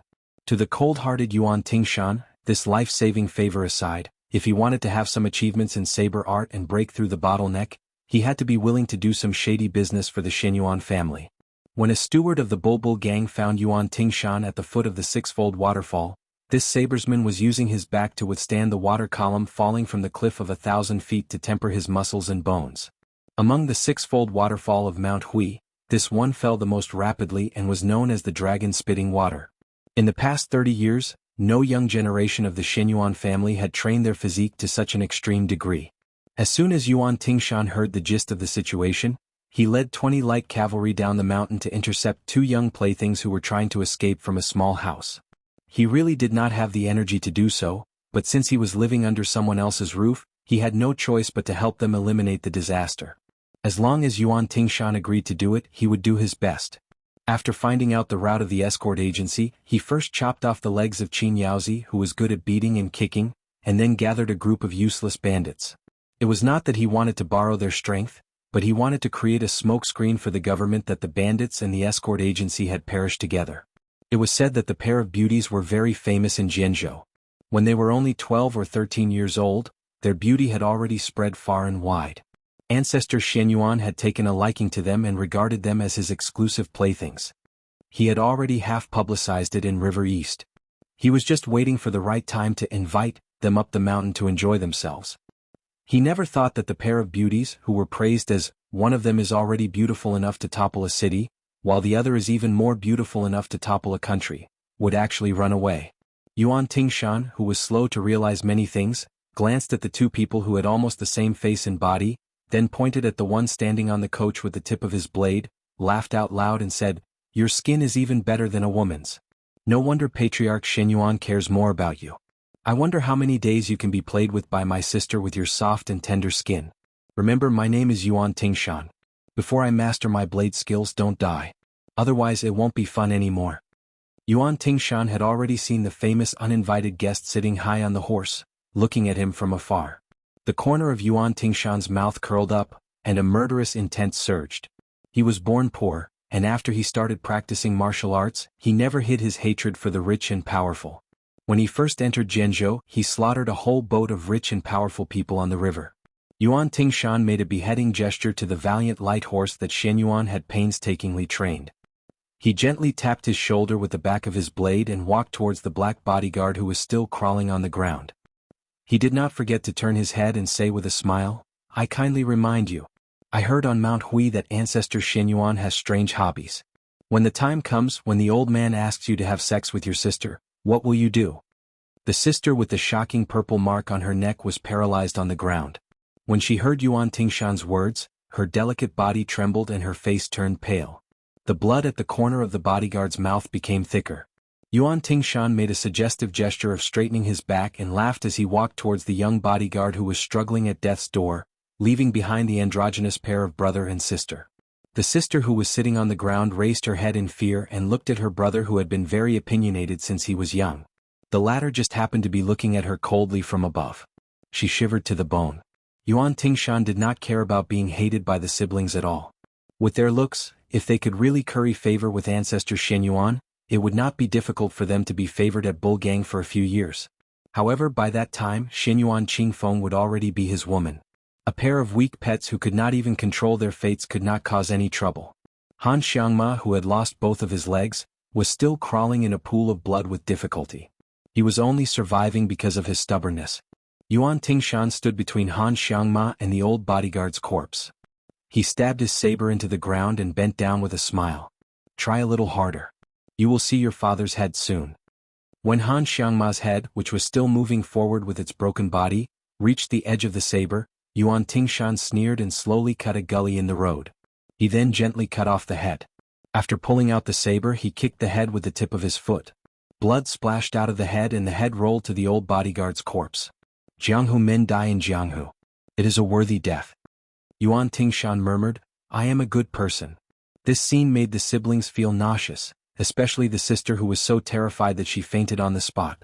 The man who was standing straight on the carriage called out to Murong Wuju, but there was no response. He expressionlessly lifted his sleeve to wipe off the blood. She, who had been praised for her beauty in countless poems in the river east of Jianghu, had a blank look in her eyes. The Murong family was the last aristocratic family in Jianghu, far inferior to those powerful aristocratic families. It was said that when the Murong siblings were born, there was a magician who passed by and left a ballad. A female and a male, a female and a male and a female flew into the Wudong Palace. Everyone knew that the Wudong Palace was the palace of Great Peace City. As the Murong siblings gradually grew up, the scholars of Jianghu praised them. The elder sister was a rare beauty, and the younger brother was as beautiful as a lotus. It was said that since he was born, the lotus pond in the mansion had never bloomed. Every year, the pond filled with green lotuses only grew to buds. Therefore, Murong Tonghuang was also known as the Lotus Man. In addition to the ballad that had been sung for many years, the Murong family had great expectations for this pair of siblings. There was once a clan member who was blinded by lust and tried to molest the siblings when they were only 10 years old. However, no one knew why he didn't succeed in the end. He was even blinded in one eye and was expelled from the family. Unfortunately, when the siblings were 13 years old, they went to Longhu to burn incense. At the foot of Mount Hui, ancestor Xianyuan saw them and regarded them as his exclusive property. The Murong family was powerless in the face of such a huge figure in Jianghu. It was unknown whether it was because they were cornered that they endured until the end of the 3-year deadline and ran away from home. Ancestor Xianyuan didn't make things difficult for the Murong family, but the Chang'an escort agency, who was kept in the dark, suffered. At the end of the road, His Royal Highness, who had heard the news from the blue-white luan in the sky and had only rushed over to join in the fun, widened his eyes. Seeing the 20 riders charging towards him, he didn't understand for a moment. Could it be the armored soldiers of Huzhou? But it didn't seem like it. If they were really going to fight, wouldn't 20 riders be too shabby? Didn't they know that there were 100 Phoenix Battalion soldiers following behind him? Because of the blue-white luan's warning, he didn't allow the 100 light riders to pull away. His Royal Highness was already in a bad mood as he approached Mount Longhu. Especially after seeing the Machateman's cruel actions of cutting off heads and kicking heads, he became even angrier. He raised his hand, and with great halberd Ning Amei in the lead, the 100 light riders split into 2 columns and stomped on the ground, creating an ear-piercing rumble. Chapter 281. The 20 riders were not stupid. After being stunned, they immediately turned around and ran away. Motherf **Ker, they were not blind. Who could not see that the cavalry that appeared out of nowhere not only had a standard saber, but they also had a crossbow on their back. Bows and arrows were still fine as the imperial court did not forbid private possession of them. However, crossbows were definitely not something that could be used by the military. Once found in private possession, the light punishment would be banishment to the army and banishment of 3,000 li. The heavy punishment would be the crime of treason and the head would be chopped off. What was worse was that within the He province, Jian province and Hu province, only the Goshawk camp and Falcon camp under the Duke of Guangling had the qualifications to possess military crossbows. The Xianyuan family could look down on those counties, but they did not dare to clamor against the elites of the vassal kings. Even the arrogant and domineering Yuan Tingshan could not help but frown. Duke of Guangling's men? That loathsome young master was the son of a general? If it was still the days when he was alone, he would have already pulled out his saber and rushed over. Although he had to run for his life, he had to cut that young master down from his horse no matter what. Yuan Tingshan waved his hand and signaled for the 20 riders to go to the carriage where the siblings were. He stood alone and stared at the dandy who was sandwiched between the two groups of riders, meeting on a narrow path.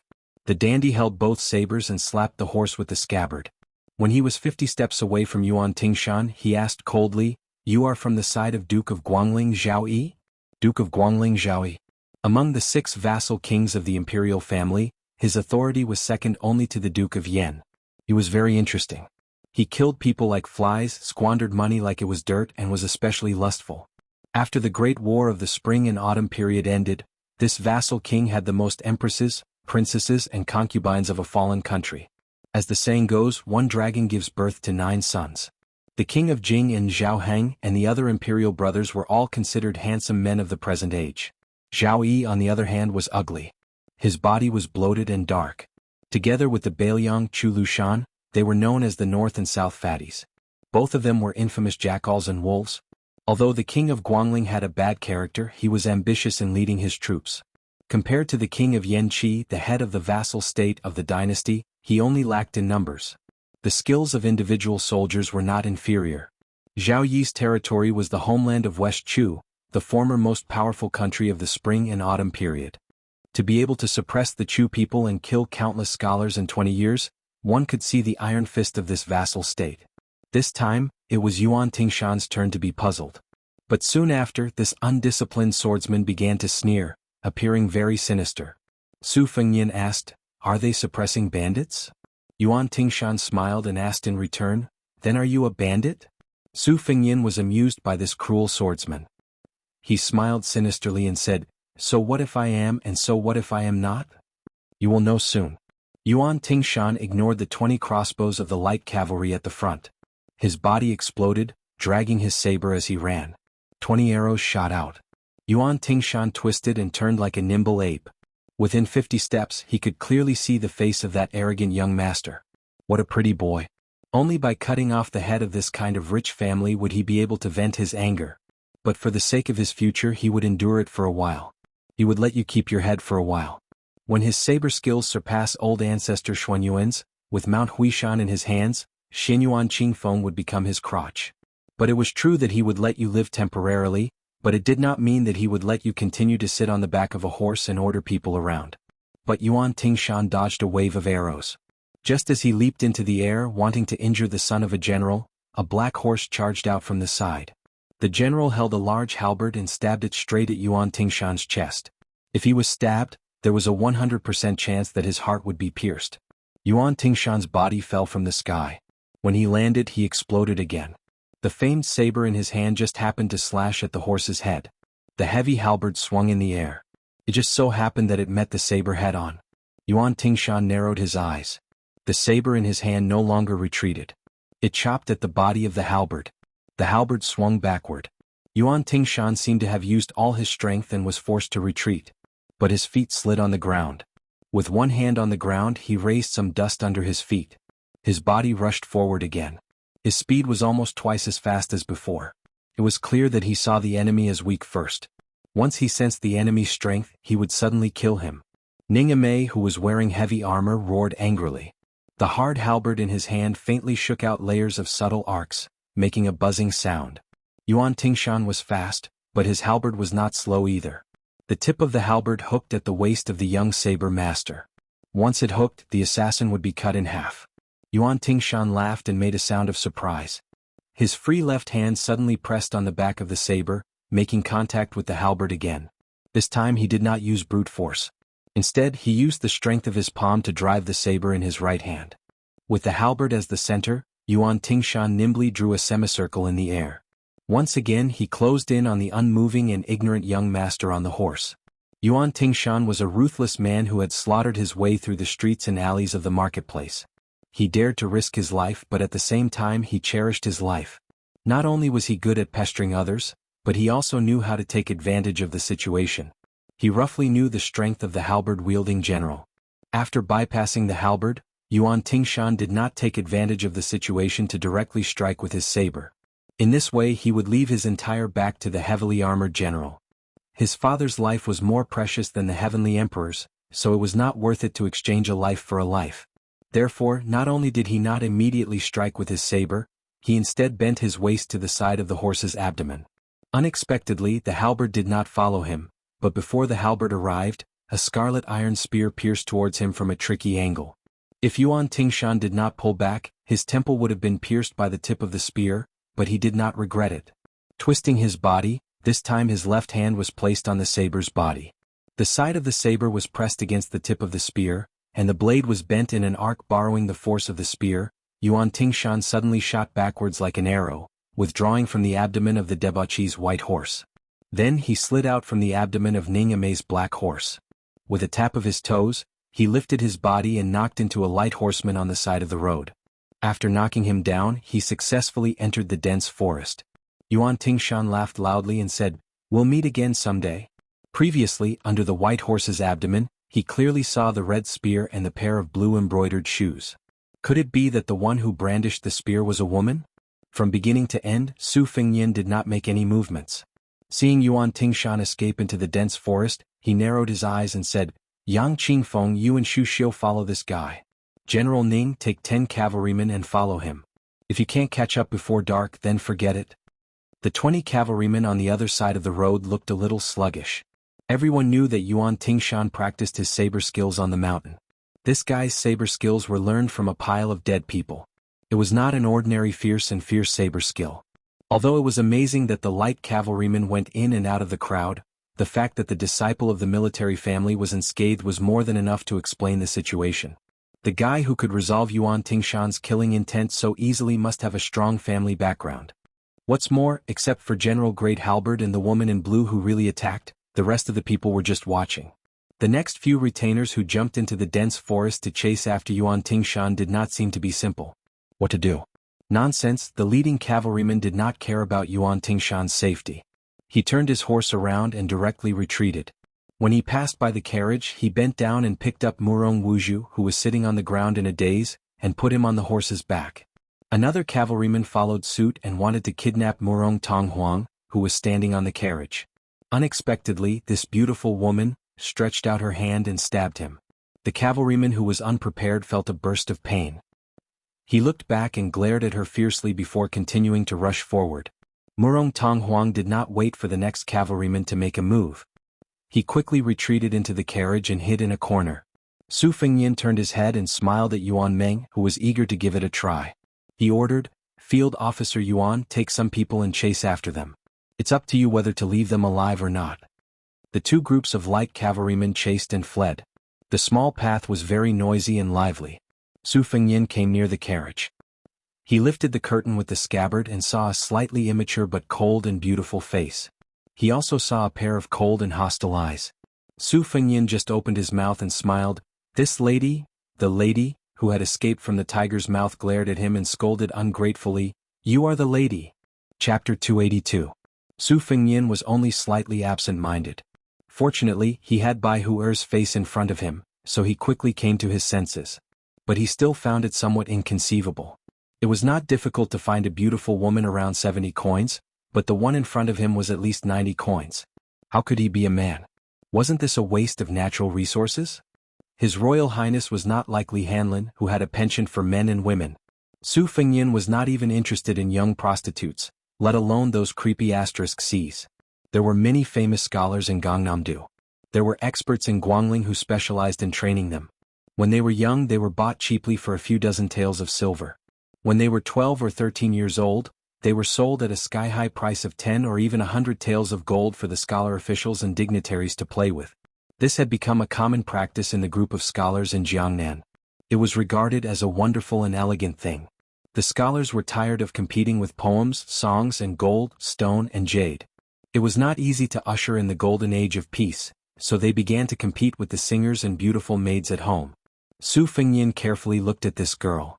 Sure enough, her chest was flat and did not look like a woman. Murong Tonghuang was obviously accustomed to Su Fengyin's gaze. The corner of his mouth was cold. Was he trying to drive the wolf away by accident?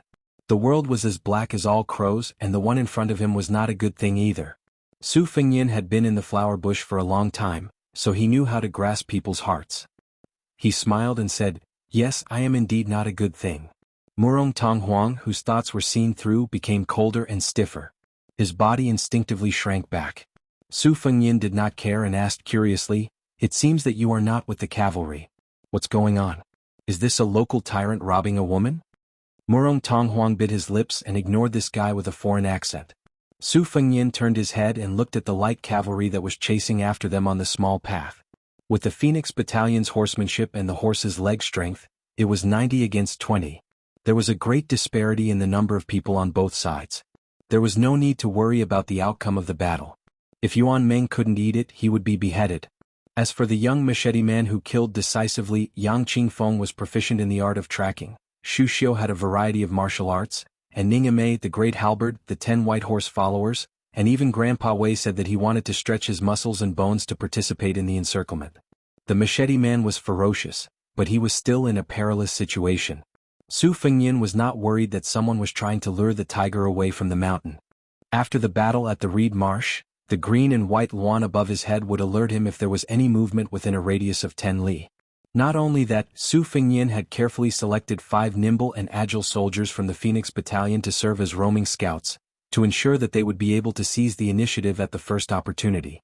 Su Fengyin asked calmly, "Who was the one who was taken away? I didn't see it clearly at that time. If you practice the vow of silence with me again, I won't care if you live or die when my men bring him back." Murong Tonghuang seemed to have been caught in his Achilles' heel. He hesitated for a moment and said, "My sister." Su Fengyin asked, "Then who was the one who took you?" Murong Tonghuang gritted his teeth and smiled nervously. He said with a cold face, "Have you heard of Jiangxi Longhu Jiangdong Shenyuan?" Su Fengyin pretended to be crazy and said, "Those old Taoists of Mount Longhu want to take you up the mountain? Do you want to be Taoist companions and practice the art of sex?" Murong Tonghuang turned his head away fiercely. He was too lazy to talk nonsense with this guy whose head was caught by the door. Su Fengyin smiled and said, "Jiangdong Shenyuan? That's great. Do you know that there's a woman called Shenyuan Qingfeng in this family?" Murong Tonghuang's mind was full of thoughts.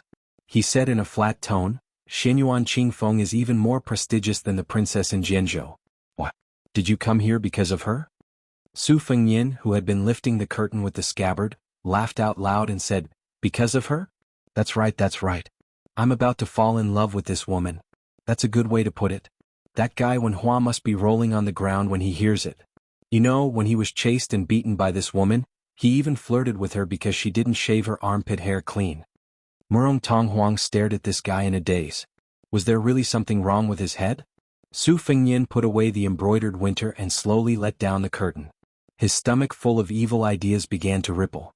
They were actually the private soldiers of the Shenyuan clan. If they wanted to sleep, they could just hand over a pillow. If this crime of killing dozens of people from the escort agency was spread out, he wouldn't be afraid that the 2 provincial governors would be blinded. Right now, the provincial and county system was changing. The 30 or so provincial governors originally in the imperial court were all sharpening their heads, wanting to reach a higher level of enlightenment. During this period of time, it was estimated that the threshold of Grand Secretary Zhang's mansion had been trampled to pieces. There were at least 8 or 9 baskets of name tattoos that had been handed over. This was because regardless of whether it was the administrator or the Jidushi, they could both be said to be real officials of the border. Just in terms of the territory under their jurisdiction, they were practically no different from the monarchs of a country during the spring and autumn period. Although the provincial governors of Hezhou and Jidushi were suppressed by the vassal King Zhao Yi and had no hope of becoming the Jidushi, they could still fight for the administrator's throne. At this critical juncture, Su Fengyin had poked the hornet's nest. He didn't believe that the 2 provincial governors wouldn't admit defeat. Su Zhao's strength lay in that he couldn't make these 2 important ministers become the administrator, but he definitely had the ability to make them lose their positions. When Su Fengyin saw Blue Bird holding the Xana spear, he felt that something was off. He helplessly asked, "Are you tired?" Blue Bird shook her head very seriously. The 90 Phoenix Battalion light cavalry swiftly pursued and attacked. The horses' hooves shook the ground and the crossbows shot out violently. As soon as someone fell off the horse, they would stoop down and stab him, or the crossbowman in the back would accurately shoot another arrow, nailing him to the ground. Fortunately, this was not an official road. Otherwise, the commoners would be scared out of their wits if they saw such a bloody scene. Once defeated, it would become a lifeless hunt. The Bailiang cavalry was originally selected from the Baimang cavalry who were good at fighting. Their horsemanship could compete with the nomadic cavalry of the grasslands of Beimang. Although the Beiliang army could not be said to have swept across the desert in recent years, the border cities and towns of the two countries were crisscrossed with each other. Every year there would be small and medium-sized fierce battles. This was especially so under the purposeful arrangement of the Great Pillar State Su Xiao and the tacit cooperation of the Beimang side. The scouts from both sides were habitually grouped into a group of 100 to 120 people to fight in pairs. Once they came into contact with each other, it would be a cruel battle of hunting and counter-hunting. The excellent horsemanship of the Beiliang cavalry was forcefully honed in this way. The soldiers of the Yan Imperial and Guangling vassals were also considered ferocious soldiers in the past. Why was it that in the past decade or so, they were unable to compete with the Beiliang army and fight for the title of the world's greatest hero? It was because the Beiliang had the Beimang as a whetstone. The whetstone had the blood of both sides flowing on it. Before it dried, fresh blood would splash on it. The 20 riders were not able to withstand the slaughter. Soon, only the rider with the woman on his horse was left. Yuan Meng and the rider advanced side by side. The Beiliang knife in his hand was not in a hurry to be unsheathed. He grinned and said, "Brother, if you turn around and obediently go to our family's young master and offer this beauty to him, we will spare your life. If you continue to run, you will become a hedgehog." The rider from the Xianyuan family did not dare to believe it. He wished that his mount had 4 more legs and ran wildly, lashing the horsewhip to death. Yuan Meng laughed coldly and said, "Are you in a hurry to be reincarnated?" Chapter 283. With a flash of the blade, the head of the knight flew up. The headless corpse swayed and finally fell on the road. Yuan Meng leaped from the back of the horse and jumped onto the horse that had no one to drive it. He pulled the reins and the horse finally stopped. Yuan Meng laughed loudly and said, "Let's go back." Passing by the corpses of the enemy cavalry that were scattered on the road, Yuan Meng said viciously, "Give me another arrow. Remember to shoot the head. If any bastard dares to miss, get off the horse and pick up the arrow." The fearsome light cavalry roared with laughter. It turned out that one of them was trying to show off his skills on the white horse and tried to shoot the eyeball of a corpse. In the end, the eyeball brushed past his face and fell on the ground. Yuan Meng turned his head and scolded with a smile, "Wang Donglin, get off the horse and pick up the arrows one by one. If there is one arrow missing, I will make your ass bleed." The valiant light cavalry soldier called Wang Donglin scolded and got off the horse. He used his Beiliang saber to chop the corpse that caused him to lose face into a pile of mud. Then he obediently went to the corpses one by one to pull out the arrows. He didn't forget to shout at the top of his lungs, "If anyone dares to talk to His Royal Highness about this, I will not let him off." Yuan Meng's laughter came from afar. "Young chick that hasn't even grown hair yet. How dare you talk about me?" His Royal Highness said that when we reach Jianghu, he will find 2 courtesans for each of us. Wang Donglin, who was pulling out the arrows from the corpses, wiped the saliva from the corner of his mouth. As a result, his face was covered in blood. Su Fengyan had nothing to do, so he personally drove the carriage that Murong Tonghuang was in. The 3 carriages slowly moved forward. The 3 coachmen were His Royal Highness, Spear Immortal Wang Xiu's daughter, and the old god of swords Li Chenggang. This group of horses was really terrifying. After meeting up with Yuan Meng, this general tried his best to gently hand Murong Wuzhu over to His Highness the Crown Prince. He scratched his head and grinned, "Killed all of them. No one was left alive." Murong Wuzhu had already fainted after seeing Yuan Tingshan's decapitation technique. It could be said that she was fortunate in her misfortune. Unfortunately, she was picked up by the Xianyuan family's cavalry and jolted violently. She woke up with a start. Her willowy waist was almost broken and she was in so much pain that her face was covered in cold sweat. After she was brought back to the carriage by the warm hands of an unfamiliar young master, she only knew that her future was uncertain. She was in a daze and did not dare to raise her head. Murong Tonghuang did not look at his sister. He lifted the curtain and looked at the broad back. He asked coldly, "Going to Sword Province?" Su Fengyan didn't turn around. He nodded and said, "Let's go to Mount Longhu and meet Jiangdong Xianyuan." Murong Tonghuang asked, "Who are you? You knew that these knights were puppets of the Xianyuan family, yet you still dared to kill them?" Su Fengyan smiled and said, "Me? My surname is Fu. My given name is Jun. Jun means gentleman." Murong Tonghuang sneered and let go of the curtain. Out of sight, out of mind. Murong Wuzhu hid in the carriage and endured the pain. She said timidly, "Thank you for saving my life, young master." Fortunately, Su Fengyan had sharp ears and heard it. He said with a smile, according to the rules of Jianghu, young miss, you have to give yourself to me. Murong Wuju was stunned and her cheeks turned red. Murong Tonghuang saw this and frowned. His sister saw his expression and immediately kept quiet out of fear. Her face turned pale. Su Fengyin touched the sore spot and asked, "Why did the Xinyuan family catch you? You and your sister are unarmed. You don't have to become enemies with such an aristocratic family that can be ranked in the top 3 in Jianghu, right? Or is it that young Master Xinyuan covets your beauty? Since the soft approach didn't work, he used the hard approach?" Murong Tonghuang was silent. He pursed his lips tightly and looked cold and determined. It was a sharp contrast to his delicate and weak sister. Even with his Royal Highness's imagination, he still couldn't imagine that the ancestor of the Xinyuan family had taken a fancy to this pair of jade discs. Murong Wuju was old enough to be the old man's great-granddaughter. The old cow nibbled on the young grass to the extreme. Su Fengyin waved his hand and said to Yuan Meng, "Take 50 riders to the Hezhou provincial governor's office and tell him the situation here. If the old man is playing dumb with you, you can directly mention Chu Lushan. If not, damn it, I'll have to do it myself." Yuan Meng took the order and left. Murong Tonghuang's face finally became as pale as his sister's. He said with a trembling voice, "You're Chu Lushan's subordinate in Bailiang?" Su Fengyin was a little jealous of this damn fatty's reputation. He said angrily, "Don't worry, Chu Lushan won't touch you." Indeed, according to Lu Qiuer's temperament, this fatty would even worship his Royal Highness's dog like his own father and mother. However, how could Murong Tonghuang, who didn't know the inside story, be at ease? Wouldn't it be equally miserable if he fell into the hands of Chu Lushan and that old freak Xuanyuan's hands? He handed the dagger to his sister and said coldly, "Without the dagger, I know you don't have the courage to bite your tongue and commit suicide. This is the last one. Hide it well." Murong Wuju took the dagger with trembling hands. She lowered her head and didn't dare to look at Murong Tonghuang. The convoy drove into Xichang City at the border of Hezhou. In fact, His Royal Highness had all the official plates, but whether he wanted to show them or not depended on his mood.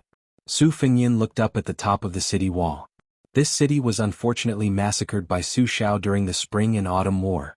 Not 1 out of 10 families was left alive. It was only slightly better than Xiangfan. Su Fengyin drove indifferently into the city gate. Although there were only more than 30 light cavalry guards behind him, the gate guards didn't have the courage to be difficult to deal with. They could make things difficult for anyone, but they couldn't make things difficult for the soldiers. It would be strange if they didn't have a layer of skin ruthlessly peeled off when they encountered a military ruffian with a background. Su Fengyin had a deep impression of Xichang City. The tragic massacre was secondary. The most important thing was that there was a scholar here that Su Shao admired the most when he was young. His surname was Sun and his name was Ping. It was a very simple name that didn't even appear in any official history. There were no poems that were passed down, no romantic affairs or confessions. However, Su Fengyin knew that this young scholar, who argued with the old Grand Secretary until his lips turned blue, was the most far-sighted scholar in Tian City. There, Su Shao, who returned to the capital for the first time, and Yang Taisui, who was not yet the state preceptor, met Sun Ping, a scholar from the Imperial College who was well-versed in Confucianism and had extraordinary debating skills. Sun Ping wasn't even 20 years old yet, but he wrote a total of 21 books to the late emperor, such as Military Affairs, Selected Scholars, and Shu Shu. Unfortunately, all of them sank like stones into the sea. At that time, the emperor was only the most unremarkable prince. He visited the Imperial College 3 times and was regarded as a think tank. In the end, he was attacked by the Qing currents and retreated to his hometown Xichang City. During the chaotic times of the spring and autumn period, Sun Ping took the blame for the current emperor and was cut in half at the waist in the downtown area of the city. At that time, it was still under the rule of West Chu. That year he was only 24 years old. The 21 books from back then had already become the guiding principles of the country. Su Shao often repeated the words that this scholar, who didn't even have the strength to truss a chicken, had said to him. Scholars can only add flowers to embroidery. Only martial artists can help the common people in their hour of need. The 9 kingdoms of the spring and autumn period are like a large chopping board. Su Shao, you can just treat yourself as a butcher. Don't do anything else. As long as you chop people up, chop people up, chop people up, chop people up, chop people up, and chop people up, you'll be able to chop out a peaceful and prosperous era. Su Shao had done this and thus became the only prince with a different surname in the dynasty. Sun Ping didn't have the opportunity to add flowers to embroidery. Chapter 284. It's on the shelves. Tomorrow I'll have a proper outburst. Every 10 monthly votes I'll update it with 1,000 words. The maximum is 15,000 words. P.S. You're also casually smashing the recommendation tickets? After Su Fengnian entered the city, he chose a large inn. According to the dynasty's military regulations, the light cavalry behind him had to go to the government office to submit a military document. Then Zhejiang City would arrange for a military camp to be stationed there. How could His Royal Highness take this seriously? When they alighted from the carriage, Murong Wuzhu and Murong Tonghuang had already put on thick curtained hats to cover their faces. When Murong Wuzhu saw Yu Yue holding Wu Meinyang, she was stunned. Clearly, she didn't expect that there would be such a beautiful woman in the cavalry. After that soul-stirring robbery and counter-robbery, her spirit was at rock bottom. She lowered her head and followed closely behind Su Fengnian. When she stepped onto the stairs, she suddenly bumped into His Royal Highness's back. She was overwhelmed with shock. She was afraid that she would offend this foreign general who was gentle in speech but ruthless in his methods. However, Su Fengnian only raised his head to size up the 2 large red lanterns hanging at the entrance of the inn. There was a couplet written on them: "Not too late, first cast 28, the rooster crows earlier, C33. In the past, he couldn't figure out the meaning of this couplet. When he asked old Huang and Wenhua, he was even more clueless. He beckoned Yu Yue over and asked her. Only then did he know that it was a missing character couplet. The Taoist had a saying that there were 28 constellations and 33 heavens. It was very humorous to use this couplet on lodging. It was enough to show how much the Taoist ancestral court, Mount Longhu, had infiltrated the secular world. When the innkeeper saw that the young master had brought along beautiful women and a large group of tiger-wolf armored soldiers, he didn't dare to be negligent and personally went out to welcome them. He didn't care about the fact that it was difficult for him to bend his back. After seeing this handsome young master in luxurious clothes and jade belt, he couldn't straighten his back and eagerly recommended the inn's signature wine and meat. After receiving the room number, the hungry Su Fengnian asked the innkeeper to set up a table in the small courtyard. A middle-aged woman personally brought a pot of wine. When Su Fengnian wolfed down the food, he only caught a glimpse of her extremely slender waist. Therefore her plump buttocks were especially shockingly curved. Moving his gaze up, he saw that her chest could also be considered spectacular. The innkeeper had a shifty-eyed appearance and wasn't very likable. However, this young woman, who was probably the innkeeper's wife, was plump and attractive. It seemed that the inn was determined to serve this group of foreign military lords well. When the young woman saw that the guests at the table had brought their own bowls and chopsticks, silver chopsticks inlaid with jade, emerald wine cups, and a servant girl in green clothes to test for poison, she was even more alarmed. Su Fengnian nibbled on a piece of pastry and raised his head to ask with a smile, "This pastry is not bad. What is it called?" The young woman carefully placed the pot of wine on the table and bent her waist to curtsy. Her plump chest bounced up and down as she spoke with a unique charming voice, reporting to the young master, "This is my inn's specialty lampcore cake." When Su Fengnian heard that pleasant accent, he exclaimed in surprise, "Madam is from Wuzhou? This accent is authentic Wu Honghu dialect. It's very pleasant to the ears. Compared to the Piling Creek dialect, it's softer and more glutinous." The young woman covered her mouth with one hand and held her chest with the other. She smiled sweetly and said, "Young master has good hearing. Even some Wuzhou natives can't distinguish between Wu Honghu and Piling Creek accents." Su Fengnian waved his hand and smiled with squinted eyes, "If madam doesn't mind, please sit down and chat. I'm afraid that madam will be tired if she stands." The quick-witted young woman, who was looking around, saw that when the handsome young master said this, his eyes quietly swept across her chest. She secretly rejoiced in her heart and did not pretend to be shy. She openly sat down. She knew that she was no longer in her prime. If she pretended to be a young girl, it would only annoy people. She might as well be straightforward and rely on her mature and plump body to tease men. However, after entering the courtyard, she did not dare to look carefully. She only focused on the handsome man in front of her. After sitting down and looking around, she suddenly felt ashamed of her inferiority. The woman with the white cat in her arms was really beautiful. Although she could not see the faces of the 3 women with curtains covering their faces, her refined temperament made her feel as if she was sitting on pins and needles. She wanted to cry but had no tears. This time she had lost a lot of face. Fortunately, the young master did not dislike her and talked to her about the local customs of Wuzhou. This made her originally dead heart reignite. She thought to herself, could it be that this handsome young man is tired of eating bird's nest and shark's fin and wants to try this unpresentable but tasteful lampwick cake? Su Fengnian suddenly asked, Who has Xianyuan taken a fancy to recently? The young woman subconsciously said, Young master, are you talking about the brother and sister of the Murong family? I heard that recently they will be brought to Mount Hui. The young scholars in Jianghu who are in love with them are stomping their feet and cursing them. Su Fengnian gently smiled and said, Which Xianyuan young master is so lucky? The elder sister is called Murong Wuzhu and the younger brother is called Murong Tonghuang. They are the most famous pair of beauties in the neighboring Jianghu. There is even a ballad to praise them. It is said that they will be able to go to the imperial palace in the capital in the future. Isn't there a Wudong palace in the capital? When the siblings were born, an immortal elder revealed the will of heaven and left a ballad as a prophecy. The general meaning is that the male and female will enter the Wudong palace together. The young woman saw the gentle smile on the young master's face and drank a mouthful of wine. She became bolder and whispered, I also heard that the Xianyuan family is afraid that the siblings are too famous and will spread to the imperial palace.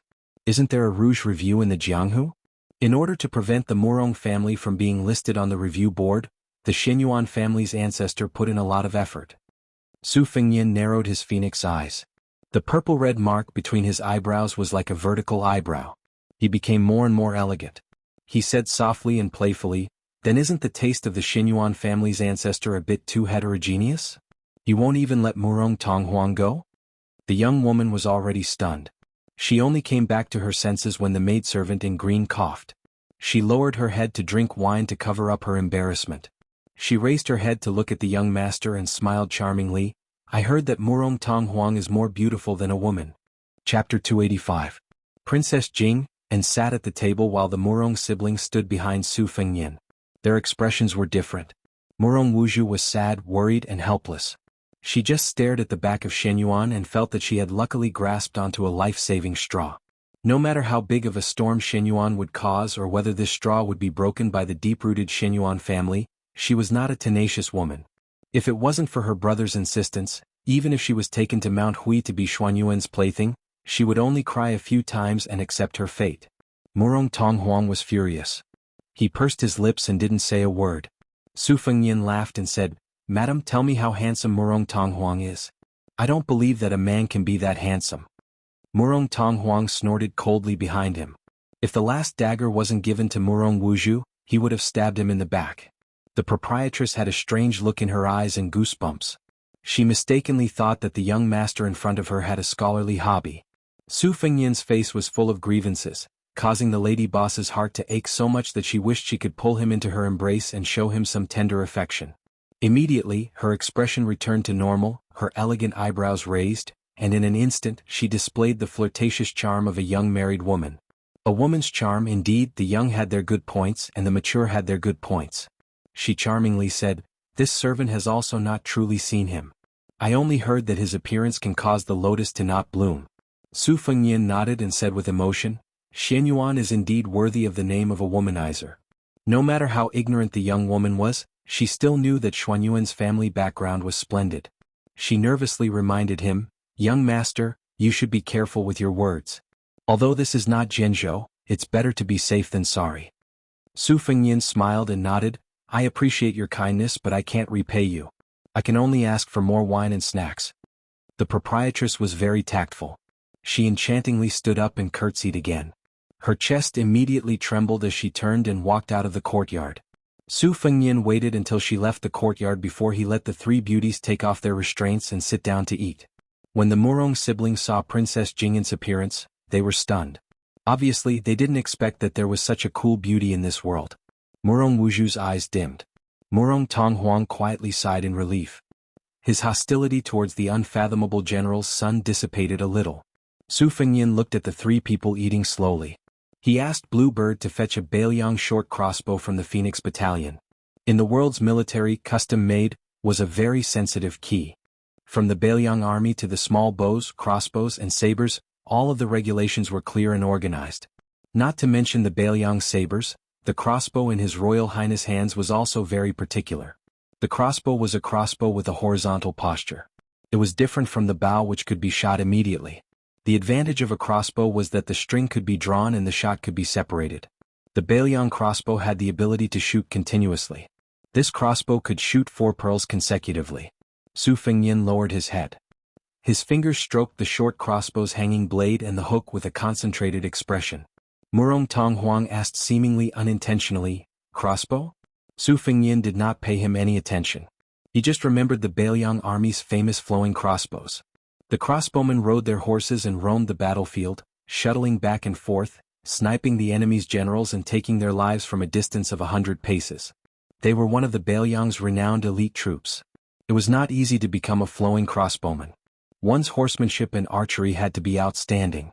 They were ranked first among the 6 classes of soldiers in Beiliang. There were more than 1,200 of them in total. Among them, 600 were organized into the Big Hut Battalion, and the rest were mostly scouts and roaming sentries. There was an unwritten rule in Beiliang.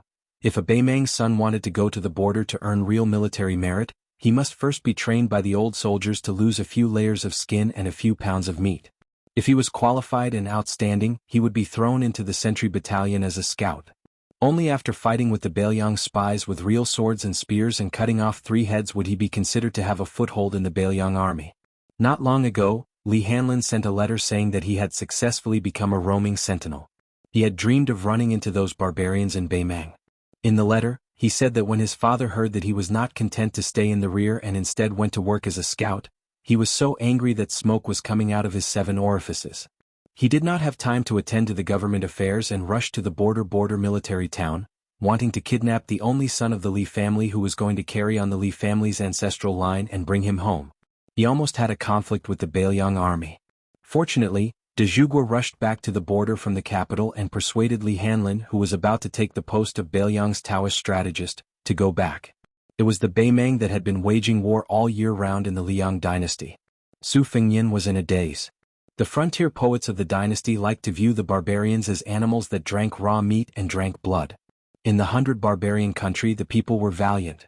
The barbarian soldiers were all armored cavalry, and there were hundreds of thousands of soldiers who controlled the strings. From the emperor to the common people, there was a custom of widowing after the death of the father, the wife after the death of the mother, the wife after the death of the elder brother. In the eyes of the dynasty, this was simply shocking and had no morals to speak of. However, the biggest scandal of Beimang in recent years was that a woman who had caused chaos in the palace had become the emperor. In 30 years she had served 3 emperors, of which 2 were father and son. The last emperor, who had only ascended the throne for 13 days, could even be considered her nephew. This was something that was absolutely unimaginable in the Liang dynasty. It was said that this empress had 3,000 male companions. She was over 50 years old, but she was still very lustful. A few years ago she had even sent a secret envoy to send a message to Su Xiao.